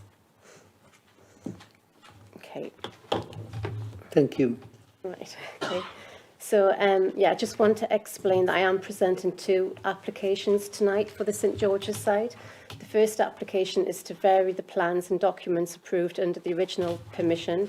And the second application is for the reserved matters for just the main infrastructure on the site. So this is the description of this current application I'm dealing with. So this is a variation to application 16/00994. FULES. And I'm just going to put up the description of that application just to remind you what that consisted of. So that was a hybrid application comprising the detailed application for the construction of Link Road in junction to connect to Morpeth Northern Bypass, an outline application for the development of up to 875 dwellings, local centre and restaurant, public house and associated open space, with all matters reserved except for site access. And this was approved on the 4th of May 2018. It's got the location plan just to remind you where the site is. So the location plan shows the area the site consists of, outlined in red. In the plan on the right, which is taken from the neighbourhood plan, shows you where the site is located in Morpeth. So it's this blue site to the north of Morpeth. And this is also allocated as housing in the Morpeth neighbourhood plan. So this is again showing the location, site and also a satellite image of the site here, and you can see that it consists of fields, and part of it had the former St George's Hospital buildings on around there. And this circular feature here in the straight at the bottom forms where the former racecourse was on the site. So in terms of the site's location, the images show the site is bounded to the north by open countryside, consisting of agricultural fields and the Morpeth bypass, to the east by St George's Hospital, the new hospital site, and then got Dark Lane, and then the Linden Homes development site to this side here. To the south, there's further residential properties, and then we've got King Edward VI School here, and to the western side, open countryside, and then further dwellings there. And then again, yes, to the bypass to the north. All right, so these next slides will help to illustrate exactly what the changes are between this application and that approved. So on this slide here, we've got the master plan as approved under the 16 0994 application. So that's the original master plan that was approved. And then on the right-hand side, this is the master plan as proposed under this application now. So I've set out in my report under the background section exactly why the applicant Homes England has submitted this application, which was that after undertaking a review of the plan and permission granted, it concluded there were opportunities to increase the quality of design and create a stronger sense of place drawn upon the local character of Northumberland's towns and villages. So the delivery strategy was also reviewed, and as a result, to help accelerate delivery rather than the infrastructure being delivered in phases by residential developers as previously planned, Homes England will now deliver the Spine Road along with its associated landscaping and the Suds ponds here. So the purpose of this application is to therefore replace a number of the approved plans and documents in order to reflect the revised design approach and to facilitate the applicant's revised delivery strategy and update the proposals for the Spine Road, which is through this part of the site. So one of the main documents that we now have is the master plan framework document and master plan, which sets out the design principles of the site. And this replaces the original design and access statement and master plan. So briefly comparing the approved master plan, which is this one, and the proposed master plan, whilst broadly similar in terms of where the housing and local centre will be located, it does show some differences. So the new master plan includes an amendment to the road layout around the site in the Spine Road, so that there's going to be less junctions off the Spine Road and no roundabout other than that at the north-western end of the bypass. So the applicant has stated that the original Spine Road was over-engineered here with the roundabout there, in that this resembled more of a major road. So this new road now proposed is going to resemble more of a local road where it'll be restricted to 30 miles an hour. And either side of this road, there's going to be a 3-metre wide cycle and pedestrian pathway. So the revised plan still shows that the Bowling Green is going to be retained and areas of open space, but it does show a few Suds ponds in some different locations to what was previously approved, and this includes these 2 Suds ponds to the southern end of the site. So whilst the pedestrians and cycle routes aren't marked on the new master plan, as they are on the original master plan, a separate movement and access strategy has been submitted, which still shows pedestrian and cycle routes around the site, which are linked to the Kevy School and the primary and secondary and tertiary roads in the site. So the design of the site's highways infrastructure has also been revisited, given greater priority to the pedestrians and cyclists, along with the integration of sustainable drainage and public open spaces, creating green streets and shared street spaces as well. So in terms of the new master plan, this also now it doesn't show an option for a new school as previously shown, although the applicant has stated that this school could still be provided on the site if required. In addition, the family pub and restaurant is now not shown to the north of the site, but to the south, of the site, well, form part of the local centre, where there'll be retail and offices too, with associated parking. Right. So within this master plan framework, this sets out the new design principles to be adopted across the whole site, which developers would need to adhere to. So this document has examined the characteristics of Northumberland's farms, hamlets, villages and towns, and has identified 4 different and distinct character types, including the rural farm developments, wide green arrival streets, urban town streets and village greens. And from these studies, the applicant has created its own design principles to be adopted for certain areas of the site, for which the aim is to create a transition from the denser urban area associated with the town of Morpeth to the looser rural form on the edge of the Cottonwood development site here. So the character area plan shows the different areas, including the rural character area plan. Sorry, the rural character area. So this will include features such as grass verges from the roads to houses, stone walls and railings and hedges to boundaries. Then we've got the green gateway character area, which is in this part somewhere. So in this area, homes will be set back from the road by about 20 metres. There'll be grass verges with tree planting between the homes and the roads, and then small front gardens as well. Then the front street character area, which will be along here. This will include features such as the homes fronting onto the street on one side and facing a green on the other. There'll be like slight variation in building line, small front gardens as well, and gardens bound with stone walls and railings. Then we've got the village green character area, which is down here, and this will feature the actual village green, which is still proposed. This will have homes directly fronting onto the green as well, and like single lane vehicular access to the front of properties, painted white posts to the green edge to deter visitors' vehicles from parking on the greens.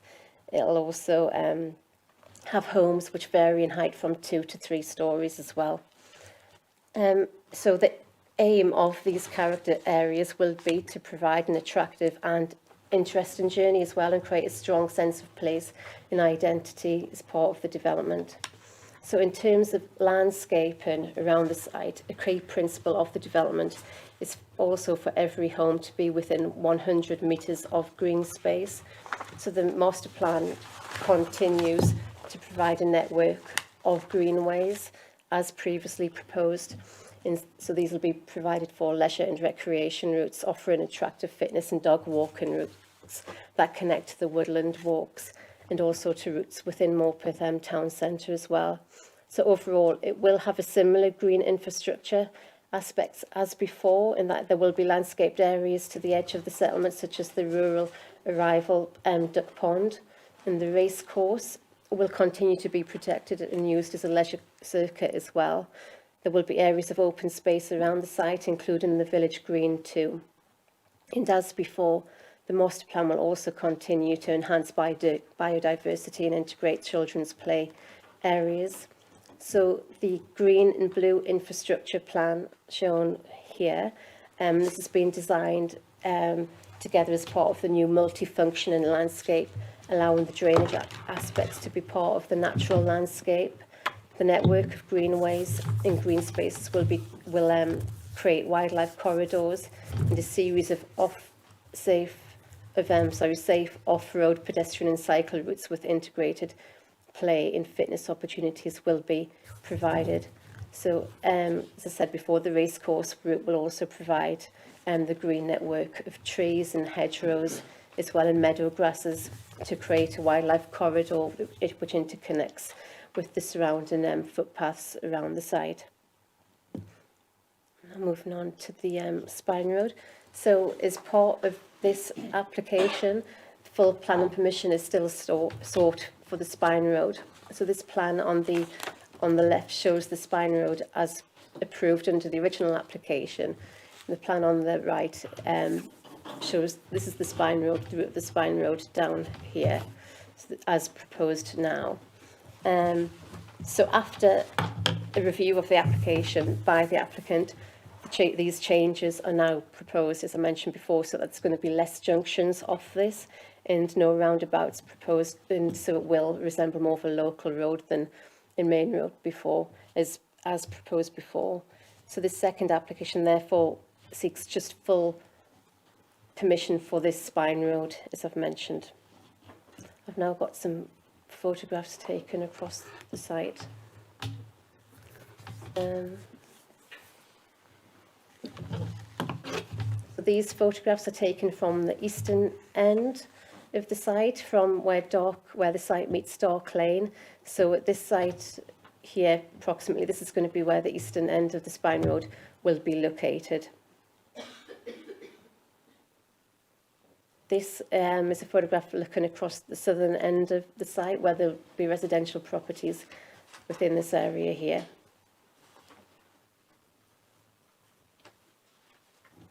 So this is taken from the eastern side of the site, next to the St George's Hospital site, but looking across to the north of the site. So this is the bottom of where the the former racecourse straight was.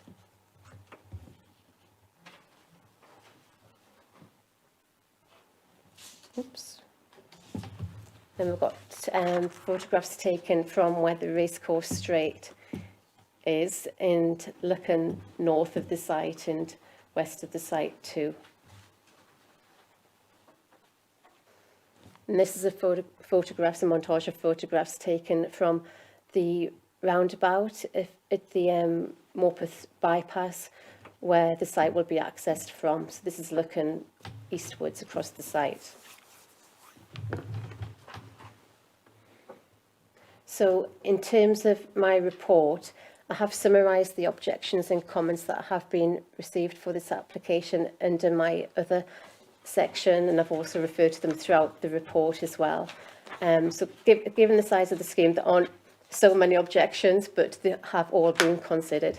And some amendments have been made to the scheme as a result of the comments made, and additional conditions added where considered necessary as well.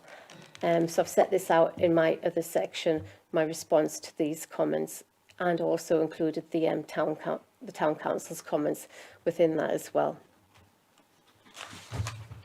So that's it. Thank you very much, Tasman. Chair, is it okay if I just add something to it? Yes, of course. Thanks, Chair. I've no desire to make this protracted. Can I just give an overview of this scheme? And the work we've done with Homes England on this site is very much intended to move us away from the generic suburban housing estate layout that gets criticised in terms of design. So there's been a lot of work here to make this more human scale, even though it's a very large scheme, and that's the character areas that Tasman's been talking about. Not to over-engineer the highway works, such that it felt like a trunk road going through the middle of the estate. To factor in as much what we call healthy living aspirations in terms of access to open space, footpaths and cycling, and at the same time make it less identikit in terms of design, so the actual layout and design should feel more like a Morpeth design. So on this basis, it's been a very long process, and it is a very large housing scheme, but I believe there's been a very successful design-led approach, and this is what I'm hoping a new generation of housing estates will look like. As I said, less identikit, less dominated by over-engineering roads, more locally distinctive, and more planned for people rather than just cars. Thank you. Thank you very much, Rob. Now I see there are two people down for public speaking, Ian Canfield and Michael O'Brien. They are down for the Reserve Matters application, but I think, gentlemen, you probably want to speak now, do you, to this application? Yes, Chair. Comments are relevant to both applications, have been sort of prepared as in relation to a package of applications. So, yeah, I'll speak first if that's okay. Fine, you've got 5 minutes, gentlemen, okay, to share the time. Thank you. My name is Michael O'Brien. I'm a planning and enabling manager at Homes England. Homes England are the government's national housing agency with an aim of unlocking land for development, accelerating delivery, promoting better design and placemaking, and delivering higher quality homes. As Tamsin and Rob have described, Homes England are increasingly taking a master developer approach to the delivery of major sites such as this one, in which it seeks to invest significantly upfront in infrastructure to open up the site, to set a benchmark of design quality and to facilitate the acceleration of housing delivery. Alongside this approach to delivery, Homes England has a renewed focus on design quality, and a review of the proposal for this site post grant of consent in 2018 concluded that opportunities existed to enhance the design quality and to create a stronger sense of place, drawing upon the local character of Northumberland's towns and villages. As a result, Homes England developed a revised master plan for the site with specific focus on capturing these opportunities to enhance design quality whilst aligning the proposal with the proposed master developer approach.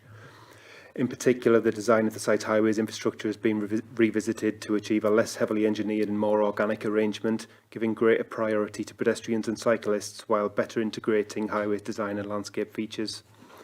Homes England will demonstrate its commitment to the delivery of the master plan vision for this site by investing in the upfront delivery of the spine road, associated pedestrian and cycle infrastructure, sustainable drainage and structural landscaping, and subject to consent being granted today, infrastructure work is expected to commence in late summer this year. Contractor also expected to be exchanged with a housing developer in March this year to deliver the first residential phase of around 250 homes, with a reserve matters application for that first phase also expected to be submitted this summer. The applications presented for consideration reflect Homes England's enhanced master plan vision for the site, and alongside the proposed master developer delivery strategy will maximise the positive outcomes that can be achieved from the delivery of this site. I'll now pass you over to Ian Cansfield. Thank you. Thank you very much, Michael. To lead on from it, my name is Ian Cansfield. I'm Homes England's planning consultant from Cundall. The two applications you have in front of you seek to support Homes England aspirations for development of the site within the wider St George's area. The first application, for variation of numerous conditions on the original hybrid application, ensures the overall consent can deliver these aspirations and essentially updates the approved plans and the precise wording of conditions to meet these aspirations, the updated phasing and the bolder design aspirations for the scheme. The second application seeks approval for the much wider phase of supporting infrastructure than was previously envisaged back in 2018, and indeed the original detailed application sought approval for only the spine road by itself, whereas the reserve matters application in front of the committee today takes an integrated approach to the design of primary and secondary roads, strategic open space and an integrated site-wide drainage strategy. This all helps to set the tone for the rest of the master plan and the later reserve matters application, which will be submitted by house builders. Both applications together provide the foundations to enable the overall master plan to come forward at pace and support the delivery of homes at St George's. Both myself and Michael are available for any questions or queries from the committee. Thank you. Thank you very much, gentlemen. Thank you. Ladies and gentlemen, questions to the officers? Any members got any questions they wish to put forward? Malcolm Robinson. Thank you, Chair. Tamsin, it says these applications do not change the number of dwellings proposed or the type of development. Does that mean the type of houses that were proposed? Is there a change of house types in here?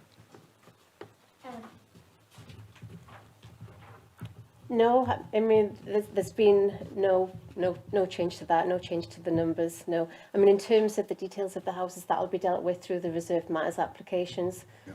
So, I mean, there'll be a mixture of different, like, sized dwellings, and there's still going to be affordable housing requirement. So the section 106 that was attached to the original application follows through with this application, although it will be amended to take into account the new phase plan. But the numbers will remain the same. Okay, thank you. Sorry, yes. Chair, can I just clarify one thing without jumping in here? Apologies, Tamsin. The house types will remain the same, and there's a slight mixture of language here. By house types, we mean 3 bedrooms, 2 bedroom ones, 4 bedroom ones. The standard house designs will change, however. Okay, was that what you were getting Well, at? it does, and what I was alluding to was the offer at the outline stage where smaller builders would be asked to come in to do some of the build out. Is that still in place? Yes, I can answer that. Yes, so in terms of this application, I have spoken to the applicant about this, and this provides more flexibility for smaller house builders because there's going to be more phases proposed within this phase plan. That's going to be, well, if you approve it, will be approved. So that means there'll be more opportunities for small house builders. Excellent. Yeah. My final question is about the drainage on the site. And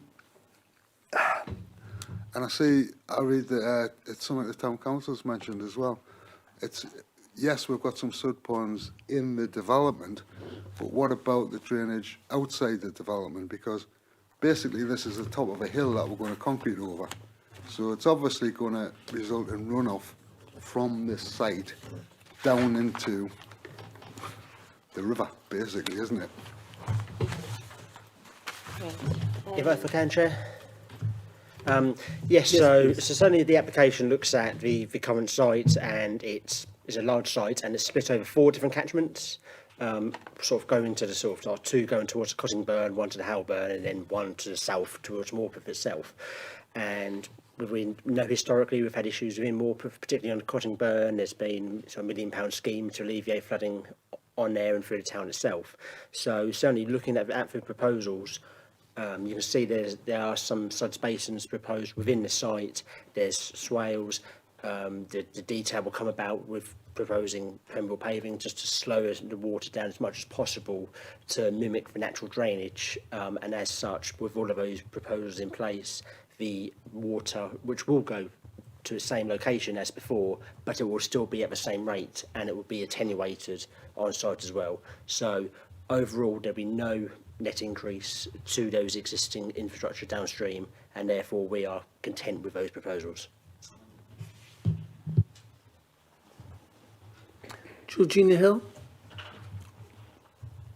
Thank you. Apologies if you've touched on these in your presentation. Obviously, just try to absorb quite a lot of detail in this large scale application. I just wanted to pick up on 2 things from the consultee responses. One, the county ecologist about the 50-metre buffer doesn't seem to be included to the ancient woodland habitats. And the second point, I mean, it's a very fulsome response from the town council. You would think an application of this size, which probably would involve even redrawing council boundaries with the amount of people that are going to move into this part, why haven't more town council been consulted properly? Why haven't they been? Yeah, well, in their presentation they said that it was, the sort of timing of it, if you're reading what they said, that they weren't given an opportunity, and it tied in with the election time, so they missed the pre-app discussion. So, so they were given the required 21 days to be consulted, and at the time when we first originally received the application, there was perhaps going to be something in place which meant I had to deal with these applications quickly, but as it happened, there's been a lot of revisions to the applications, but the town council, can submit representations up until the time that the application is determined. So, I mean, it just seems that they do seem a sort of active, and there's obviously well represented by county councillors on that, and tapping into their local knowledge for the planning gain and so on. So I always just, I mean, it's a side point. I mean, it's not obviously relevant, but I always find it disappointing when town councils aren't really good, rather than, we wrote to them and they didn't respond within 20 on this sort of chat. I always find that disappointing. But regarding the point from the county ecologist as well, about the not showing the buffers. Yes, so changes have Can I respond? Yes, please, David. Yeah, so initially we had an objection because there wasn't a 50-metre buffer to the ancient woodland through part of the scheme. But through scheme changes, that is now secured, so we're content. Right, okay, That's thank you. Yeah. Any more questions, ladies and gentlemen? No more questions? Could I have a proposal?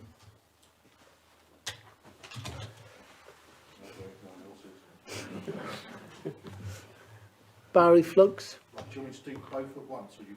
No, two separate ones, please. Shall I just go for number 7 then on the agenda? Propose approval as outlined and noting the amendments which were talked about. This is the Verico, yeah? Yeah, that's right. Is that seconded?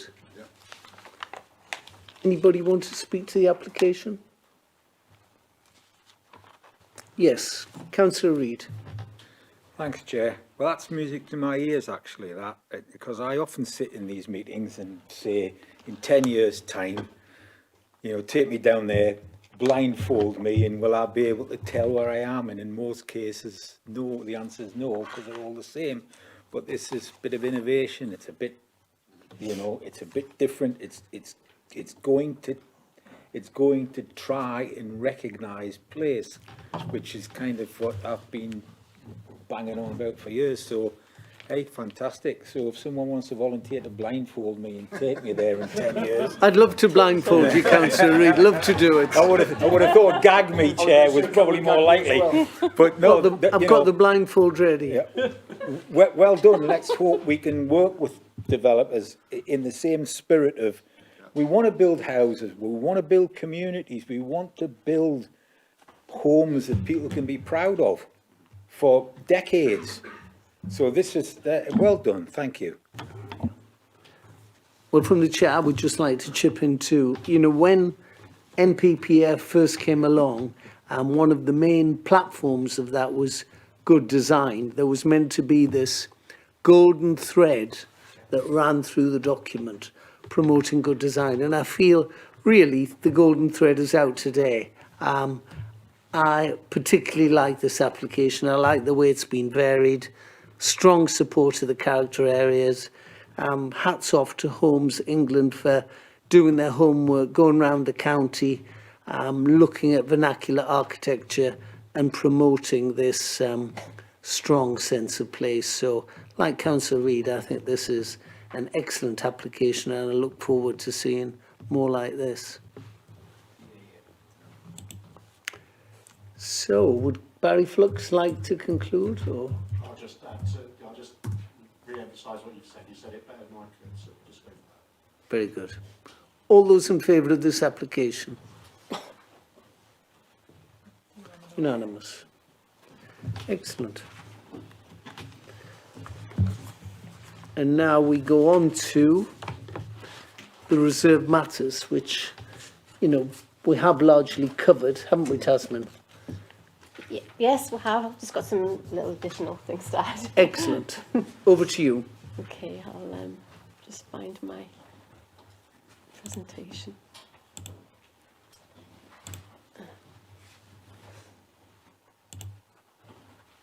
Oops.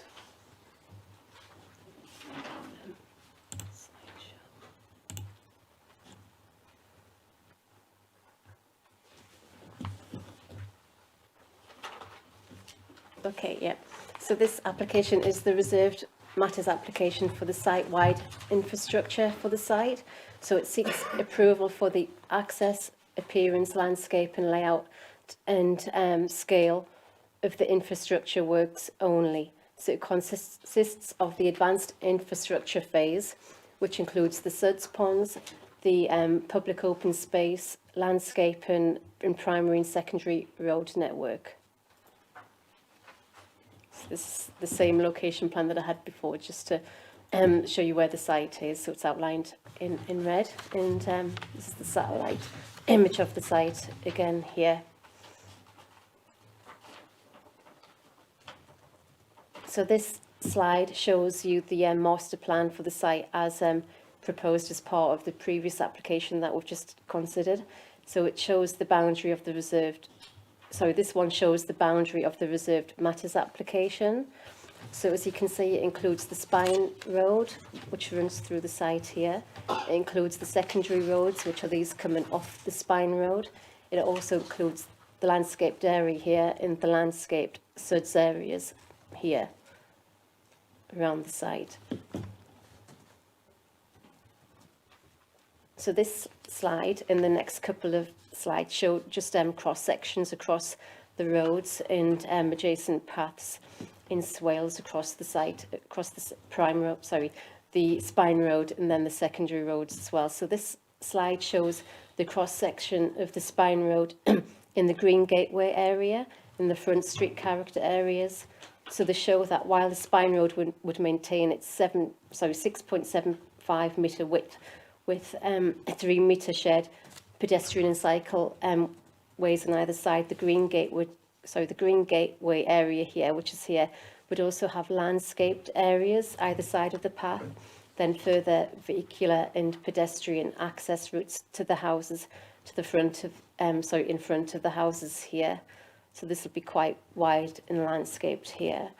This is the bottom slide, which shows the Green Gateway area, which won't have these landscaped areas, but will still maintain that 6.75 metre width road in the shared pedestrian access is there. So this is a cross section of the Spine Road at the Village Green part of the site here. So again, that shows the Spine Road 6.75 metres in width with the Village Green areas there and then further pedestrian routes here. This is a cross section of the secondary roads here. So this will consist of roads leading off the primary Spine Road, and this will have roads consistent of like 4.8 metre wide with a 2.7 metre wide footpath to one side as well. So this road here would have a 20 mile per hour speed limit. It'll also have bioretention, rain and garden swale area between the path and the road here. So this area here will be used to enhance biodiversity. There'll also be children's play areas within these areas too. And this is just a plan of some of the SUDS areas that will be provided on the site. So this shows that there's going to be landscape in the SUDS areas. There'll be planting, the different kinds of species, and there'll be tree planting around the site. Footpaths will be provided as well, so they'll act as walkways for people to for like leisure and recreation routes around the site too. And I've just got the same photographs as on my previous application. So again, this is taken at the eastern side of the Spine Road, next to Dark Lane. So we're looking at where the Spine Road will exit onto Dark Lane here. And this is looking across the southern end of the site, where there'll be housing within this area here. And this is taken again from the St George's Hospital site, looking across to the north. And this is taken from the racecourse straight to the bottom, towards the bottom of the site, and looking westwards and northwards. And this is the photographs taken from the bypass area, so that this will be where the access onto the site will be from here. So we're looking eastwards across the site here. And that's it.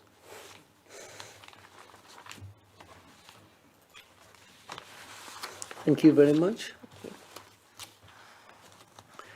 Any questions, ladies and gentlemen, you want to put to Tasman? Yes. Martin, what's your question, sir?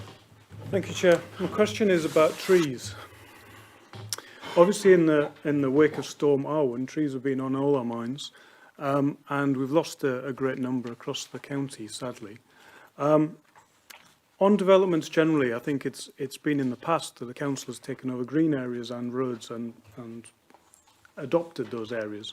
And it seems as if the trend moving forward is that the adoption is only maybe the hard part of the landscape in there, the roads and footpaths and that sort of thing, and the green areas are left to somebody else to look after, which is fine as well as it goes. But the thing about trees is In the past, when the county actually looked after the green spaces, the trees, by definition, were looked after by the county. And as such, if somebody came along and said, I don't like that tree, county tree officer would go along, have a look, and very sensible people, if the tree was damaged or decaying, then the tree would be taken down. If not, if people just didn't like the tree because the leaves blew in their garden or into their gutters, the tree would be retained. Now, in these developments going forward, where the green areas are not under the control of the county, have we got enough control over and protection for the trees, the existing trees, but also the new trees which are planted as part of these fantastic designs? And I do like the designs that we're seeing, and the idea that we're going to have trees on our streets. But do we have enough control going forward of our trees and protection of those trees, so that arbitrarily someone can't come along and chop them all down in 5, 10, 20 years' time? Thank you. David? Yes, so one of the conditions on this is for the submission of landscape and ecological management plan, which then has to be fully implemented as approved. And that means that whatever management company or management arrangement applies to the green spaces, it has to follow that approved management plan. So that prevents those sort of arbitrary decisions. Good. Can I just ask whether the management plan is in perpetuity, or is it a fixed time period? No, it's for the lifetime of the development. Yes. I did ask the question this morning at the briefing too about the ancient woodland. I did ask Mr. Fergie to confirm that the ancient woodland was still there after Storm Arwen as well, and he confirmed it was. Any more questions, ladies and gentlemen? Councillor Reid. Sorry, just to carry on about trees. When we're planting them, can we please make certain they're appropriate for the place they're put? Because I can take you to several places in my division where, you know, let's just plant a tree and they're twice the size of the house, and of course no end of bother drains, and it's not, you know, it's not frivolous things, it's, you know, it's foundations and all sorts of things. So when we're planting trees, can we make sure that they're in an appropriate place and they're not going to be 3 times higher than the house? Thank you, Councillor Reid. You've made that point on more than one, but I think it does need making quite a few times. Well done. Malcolm, question? Thank you, Chair. For information, you know that the landscaping around these suds ponds, is that conditional to the planning being granted or not? I mean, every suds pond I've seen, I drive past them, I look at this stuff now, they're just being left to go to rack and ruin. They haven't been planted, they haven't been looked after. I mean, I see one's got a life buoy on, but that's about it. They're just left. Has our drainage expert got a comment on this? Sure, yes. So certainly on this application, there is a condition to look at the sort of the maintenance and adoption of all the such features on this site, and sort of failure of that would then come back as a planning enforcement issue, as it would do for any other application when it is. Excellent. My other question was about this letter that's raised to Ted again, from King Edward School. It was a school I went to, and it outlined, asked if the road could be extended to provide some sort of relief for the traffic for that school going up Collingwood Lane. I mean, it's absolutely ridiculous. It's down to 1 lane in most of it. And you add in a few hundred school kids and it's just an accident waiting to happen. It always has been. So it's asked again here in this application. So is there any chance we could see that road or not? So, I mean, one of the aims of this application is to promote green modes of transport, so promote cycling and walking to the site. So this application doesn't include a road link directly to the Kevry school site, like it doesn't include access for cars to get onto Dark Lane too, because not only will it not promote green modes of transport. There'll also be capacity issues as well on Cottonwood Lane and Dark Lane. So I know that the applicant has looked at all the objections and comments that have been submitted, including the schools. And if they were to provide that car park area, which they also requested, that again would be like promoting car use rather than cycle. You know, people travelling by like cycling or walking, which is one of the main aims of the application. Fair enough, that's an answer. The thing is, I'm told, read the papers, ask questions about what's on the paper. That's on the paper. So that's why I've asked the question. And it's on this application, on this paper. Yeah. That's all I've asked the question about. Thank you. Thank you, Malcolm. Any more questions? Someone like to move a proposal? Barry Flux again. Barry, over to you. Just to get it ball rolling, I propose it in line with the officer's recommendation and with any additions. Same seconder, Malcolm Robinson, thank you very much. Anyone want to speak to the application? No? You know, we've debated this application long and hard, so we'll just go straight to the vote then, ladies and gentlemen. All those in favour of the application as it is, let's raise your hands. Unanimous? Thank you very much indeed. I'll have a short comfort break. Would you like a short comfort break, ladies and gentlemen?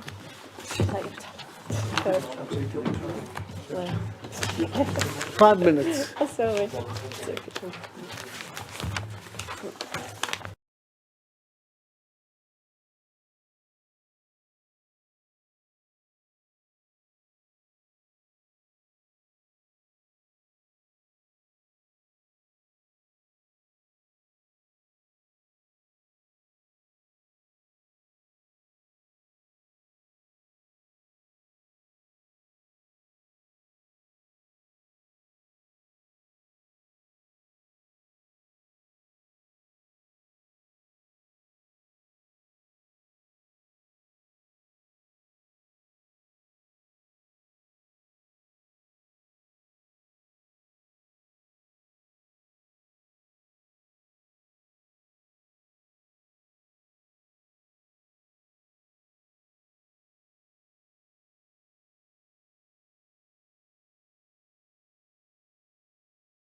to planning applications is for a reserve matters application for the appearance, layout, landscaping scale of 152 houses on the approved application land of south of Eden Grove and Linemouth Road in Ellington. And our planning officer that's going to speak to this is Richard Loughton.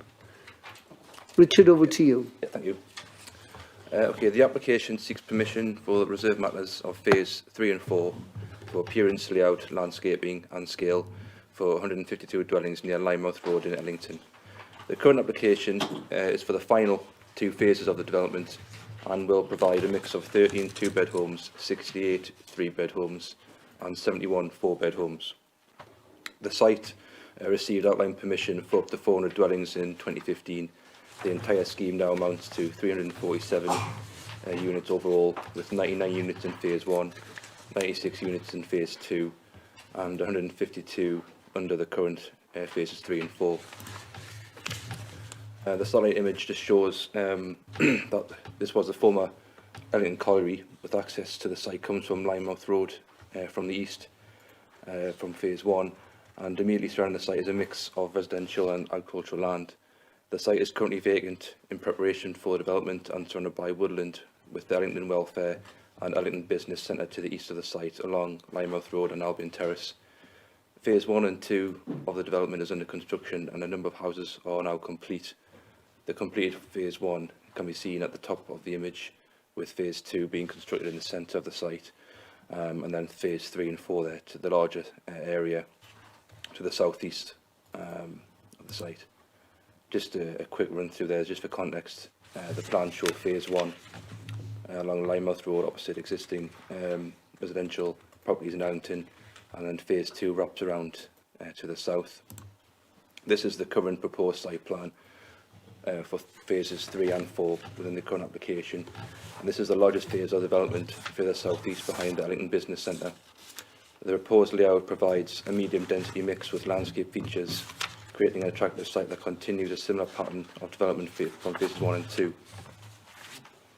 The proposals will connect to phase 2 but also become separated by a line of green public open space, and there will also be an additional area of open space within the centre of the development, with trees positioned in the front gardens to line each street. The proposed plans also demonstrate that each dwelling provides adequate private garden space for all occupants, and the layout is also acceptable from a highway safety perspective with sufficient parking provision. This is an indication of the elevations. The scale, density and appearance of development corresponds with the current phase 1 and 2 and surrounding area. The dwellings will be all 2 stories comprising brick exteriors, and design details show window lintels and door canopies. The original outline permission also has strict conditions to submit further information in relation to materials, landscaping and drainage. And just a quick run through of the photographs. This shows the eastern boundary of the existing site near Ellington Welfare and the edge of phase 2. This shows the view from Linemouth Road, with the proposed application site screened from Ellington Business Park and the edge of phase 2. And these photos show the main area of the vacant land that will accommodate the housing scheme, which is bounded by woodland and set back from Linemouth Road. These photos just currently show the dwellings under phase 1 and 2, with the remaining development continuing this style and scale. So to conclude, there's been no objections or concerns raised by any local residents or the parish council, and as per the report, the application is recommended for approval, subject to conditions and their contribution to the coastal mitigation scheme. Okay, thank you, Chair. Thank you very much indeed. No public speaking on this application. Any questions to our housing officers? Yes. Just a quick one. With regards to the affordable housing, am I correct in thinking that they've been reduced down from 14 to 12? Yes, that's correct, because the number of actual dwellings is reduced from 400 to, I think it was 340, I'm correct, 47, I think. So that means that's reduced the actual requirement for the affordable housing units. And that the affordable housing is tied, legally bounded by Section 106 agreement in the initial outline permission. So there's going to be sort of dealt with by our affordable housing team as well, just to ensure that these are secured. I would just like to raise that as a concern, because I just think is that this is the council's regeneration company reducing the number of affordable homes at this time. We need to be leading by example, and dropping the number of affordable homes on a development is just not right. I don't necessarily think it's dropping them because it's based on the number of units, a percentage of the overall scheme. So I do agree it is a sizable scheme, and it does seem a very small number, but this is all agreed sort of by a viability assessment back in the outline stage. So it's kind of a difficult one for myself to then ask for more when it's all been legally agreed, the figures and the percentages of the overall scheme. But I've been told that there may be an increase on the affordable units, but at this stage I can't really guarantee if that's the case. It's going to be sort of discussed within the legal agreement. Point taken. Malcolm. Thank you, Chair. Again, on affordable housing units, it says, condition 11, no development for phase 3 and 4 shall commence until details of the location and tenure of all affordable housing units across all phases of the development have been submitted to and approved in writing by the local planning authority. I presume that's being done now. That condition was imposed just recently, just to ensure that we actually are aware of where these affordable units are going to be placed. The previous phases actually didn't include any plans of where they were going to be located, so that's why it's kind of imposed on there, to ensure we know where they will be and how many there will be. But I presume it's been submitted. It's still ongoing with our affordable housing team, yeah. Right. But I'd say it is legally bounded by the 106 agreement. Yeah. Fine. Thank you. Georgina. Can I just check? This is Advance's application, right? St Homes. Yes, St Homes, yeah. Right. Where does it say that? Should be on the very first paragraph of the report. Oh, right. I was just looking at the and I couldn't understand why Councillor Reid left the room, and it's almost a bit odd. You don't need to go into like fine detail, do you? But just to give an understanding where you're. And sometimes people could have been caught out. I don't know if there's anyone else on Advance board used to be, didn't you? No, that's fine. Yeah, no, just checking that. Yeah. Any more questions, ladies and gentlemen? Someone like to make a proposal? Barry again. I'll propose approval as outlined in the report, Chair. And is that seconded? Yep. Councillor Robinson. Any further discussion on this, ladies and gentlemen? No, like to go straight to the vote? All those in favour? Any against? One in protest. That is approved.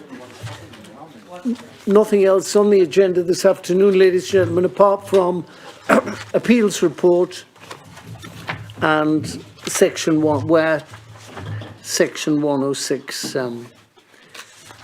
agreements have been agreed and money has been spent. Those are just for information. Oh, question? Chair, can I just, probably to Rob, inquiring and hearing dates, and it's the very first one about the storage yard at St Delville. Storage yard where? At St Delville. Oh, yes. Yeah. It's on page 166. Now, officer recommendation refused. That's now been built on, hasn't it? That's now taken place. So could we not have had a bit more of an update than that? Because it's actually been built, hasn't it?